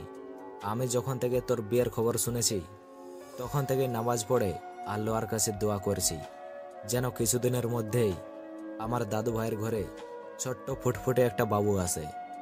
এখন তুমি এখানে কথা না বাড়িয়ে ভেতরে যাও। তোমার চাচাতো ভাই বোনেরা এসেছে, তোমার জন্য অপেক্ষা করছে। অতঃপর রাজ সেখানে আর দেরি না করে ভিতরে চলে গেল। তার চাচাতো ভাই বোনদের সঙ্গে আড্ডা দিতে থাকলো। এভাবেই কেটে গেল সেদিনটা। বড়দিন গায়ে হলুদের অনুষ্ঠান হয়ে গেল। রাতের বেলা রাজ আশাকে ফোন করলো। আশা তার ফোনটা ধরতে চাইছিল না, কিন্তু পরপর রাজ ফোন করেই চলেছিল, তাই বাধ্য হয়ে তাকে ফোনটা রিসিভ করতে হলো। ও ম্যাডাম, এবার তো আপনার বিশ্বাস হলো যে আপনি সত্যি সত্যি আমার হতে চলেছেন? ফাজলামো মার্কা কথাবার্তা বাদ দিয়ে তুই আমাকে এটা বল, তুই আমাকে ফোন কেন করেছিস? ফোন করেছি এই কারণেই যে আমি তোকে জানাতে চাই আগামীকাল আসছি, আর তোকে কিন্তু আমার সঙ্গে নিয়ে আসবো, আর তারপর কিন্তু দীর্ঘ ২৬ বছরের মানুষ কামনা পূরণ করব। আশা তখন কোনো কথা না বলেই ফোনটা কেটে দিল, কারণ তাকে মেহেন্দি পরানো হচ্ছিল। আর তার চাচাতো মামাতো ভাই বোনেরা তো আশেপাশেই ছিল, আর সবাই সেগুলো শুনছিল। রিমি তো কথাটা শুনে পাশ থেকে বলেই উঠল, কি রে আপু, ফোনটা কেটে দিলি কেন? দুলাভাই তোর সঙ্গে কত রোমান্টিক করে কথা বলছিল, ফোনটা কেটে দেয়া কিন্তু একদমই ঠিক হয় নাই। আমাদেরকেও একটু শিখতে দে, বিয়ের পর কিভাবে বরের সঙ্গে রোম্যান্স করব। একদম চর মেরে সব কটা দাঁত ফেলে দেবো বলে দিলাম। বজ্জাতের হাড্ডি হয়েছে সেটা একটা, তোদেরকে এইসব কথা শুনতে কে বলেছে? চুপচাপ এখান থেকে চলে যা বলছি, তা না হলে কিন্তু মাইর খাবি। দেখ, আমাদের সঙ্গে এইরকম করে কোনো লাভ নেই, যেটা সত্যি সেটাই বলছি। দুলাভাই সব তোর সঙ্গে রোমান্টিক কথা বলছিল, সেগুলো আমাদের শুনতে দিলে কি এমন সমস্যা হতো? একটা কাজ কর, তুই আবার দুলাভাইকে ফোন দে, আর ফোনটা লাউডে দে, আমরা শুনি দুলাভাই তোকে কি বলে। আশা তখন সেসব কথাবার্তা শুনে চিৎকার চেঁচামেচি করতে শুরু করলো। তাই রিমি আর কোনো কথা না বলে সবাইকে নিয়ে সেখান থেকে চলে গেল, আর মেহেন্দি আর্টিস্টকে মেহেন্দি দেওয়া শেষ করতে বলল, এই যে আপনি প্লিজ তাড়াতাড়ি মেহেন্দি দেওয়া শেষ করুন, রাত অনেক হয়ে গেছে, বাড়ির আরও অনেক ছেলেমেয়েরা বাকি আছে মেহেন্দি পড়তে, তাদেরকেও মেহেন্দি পড়াতে হবে। এই বিয়ে তো আমার হচ্ছে, তোরা কেন মেহেন্দি পরবি? আর্টিস্ট তোদেরকে মেহেন্দি পরাবে না, কারণ যেই এক মেহেন্দি পরবে তাকেই এখন আমার বদলিতে বিয়ের পিঁড়িতে বসতে হবে। তুই কি মগের মূল্য পেয়েছিস নাকি এটা? তুই তোর কাছে রেখে দে, কারণ বিয়েতে সবাই মেহেন্দি পরে। তোর মেহেন্দি দেওয়া শেষ হলে তুই এখানে চুপচাপ বসে থাক, কাউকে বিরক্ত করিস না। এই বলে রিমি সেখান থেকে চলে গেল। আর এদিকে আর্টিস্ট আশাকে মেহেন্দি দেওয়া শেষ করে বাড়িতে সবাইকে মেহেন্দি দিয়ে দিল। এই থেকে মেহেন্দি দেওয়া হতে হতে ভোর হয়ে গেল। তারপর ভোরের আলো ফুটতে না ফুটতেই বাড়িতে বিয়ের তোড়জোড় শুরু হয়ে গেল। সবাই ব্যস্ত হয়ে পড়ল। রাজের বাড়িতেও বিয়ের আয়োজন শুরু হয়ে গেল। কি ব্যাপার রাজ, তুই এখানে পড়ে পড়ে ঘুমাচ্ছিস কেন? আজ তো তোর বিয়ে, সেটা কি তুই ভুলে গেছিস নাকি? রে আম্মু, এতক্ষণে তোমার সময় হলো? তুমি আরও আগে কেন আমাকে ডাকতে এলে না? সকাল 7টা বেজে গেছে। জীবনে প্রথমবার বিয়ে করতে যাচ্ছি বলে কথা, তুমি আমাকে আরও আগে ডাকতে। আমি কি ভেবেছিলাম তুই আরো অনেকক্ষণ আগে ঘুম থেকে উঠে পড়ে গেছিস, তাই আমি তোকে ডাকতে আসি। যাই হোক, সবে মাত্র সকাল 7টা, ঘুম থেকে ওঠ আর তৈরি হয়ে নে। আম্মু, আসলে এতদিন ধরে আমার বউটাকে পাহারা দিচ্ছিলাম যাতে পালিয়ে যেতে না পারে, তাই রাতের বেলা ঠিক মতো ঘুমাতে পারিনি। আর আজ যখন ফ্রি হয়ে একটু বিছানায় শুইলাম, অমনি রাজ্যের যত ঘুম আমার চোখে চলে আসলো, তাই ঘুম থেকে উঠতে দেরি হয়ে গেল। দয়া করে আপনি এবার রাজের কথা বলা বন্ধ করুন আর বিছানা থেকে নেমে ফ্রেশ হতে চলুন। আপনার বাজে কথা অনেক শুনেছি, আজকে শেষ। আজকে পর আর কখনো আপনার এসব বাজে কথা শুনবো না। এই কথা বলে রাজের আম্মু সেখান থেকে বের হয়ে চলে গেল। এদিকে রাজ বিছানা থেকে নেমে ফ্রেশ হয়ে তৈরি হয়ে নিল। সকাল 10টা নাগাদ সবাই তৈরি হয়ে আশাদের বাড়িতে চলে গেল। সেখানে পৌঁছাতে 4 ঘন্টার বেশি সময় লাগলো, কারণ সেটা গ্রামের এলাকা ছিল আর অনেকটা দূরে ছিল। অতঃপর বিয়ের সমস্ত নিয়ম নীতি শেষ হলে আশাকে নিয়ে রাজদের বাড়ির উদ্দেশ্যে রওনা দিল। রাজ আর আশা দুজনেই গাড়িতে পাশাপাশি বসে আছে, কিন্তু কেউই কোনো কথা বলছে না। রাজ মনে মনে ভাবতে লাগলো, ডার্লিং, এখন তোমাকে কিছুই বলবো না। আগে তোমাকে বাড়িতে নিয়ে যাই, তারপর সুদে আসলে সব তোমাকে বুঝিয়ে দেব। তখন তুমি বুঝতে পারবে কত ধানে কত চাল। অপরদিকে আশা মনে মনে ঠিক তার উল্টো কথা ভাবছে। তুই যাই কিছু করিস না কেন, আমি কোনো দিনই তোর মনের আশা পূরণ হতে দেব না। কারণ আমার ফ্যামিলি আমাকে তোর সঙ্গে জোর করেই একরকম বিয়েটা দিয়েছে। কারণ আমি তোকে কোনোদিনই বিয়ে করতে চাইনি। তুই মনে মনে যত চিন্তা ভাবনা করার করে নে, কিন্তু আমি তোকে সেই সব চিন্তায় বিজয়ী হতে দেব না। এইসব চিন্তা ভাবনা করতে করতেই তারা বাড়িতে এসে পৌঁছে গেল। আগে থেকে সবকিছু রেডি করা ছিল, তারা আসতেই নতুন বউকে বাড়িতে বরণ করে নেওয়া হলো। তারপর রাত 10টা নাগাদ সবার খাওয়া দাওয়া শেষ হলে আশাকে রাজের রুমে দিয়ে আসা হলো। প্রায় 10 মিনিট পর রাজ রুমে গেল আর রুমে প্রবেশ করে সে রুমের দরজাটা বন্ধ করে দিল। কি ব্যাপার, তুই রুমের দরজা কেন বন্ধ করলি? আর এই রুমেই কেন এসেছিস? আমি তোর সঙ্গে এক রুমে ঘুমাবো না। তুই ওই রুমে যা, আমি আগে যে রুমে ঘুমাতাম ওই রুমে ঘুমাবি। ওইভাবে মেহমানরা ঘুমাচ্ছে, তাছাড়া এটা আমার রুম আর তুমি আমার বিয়ে করা বউ। এখন আমি তোমাকে রেখে অন্য রুমে কেন ঘুমাতে যাব? আমি তো তোকে আগেই বলেছি, তোকে আমি কোনোদিনও নিজের স্বামী হিসেবে মেনে নিব না।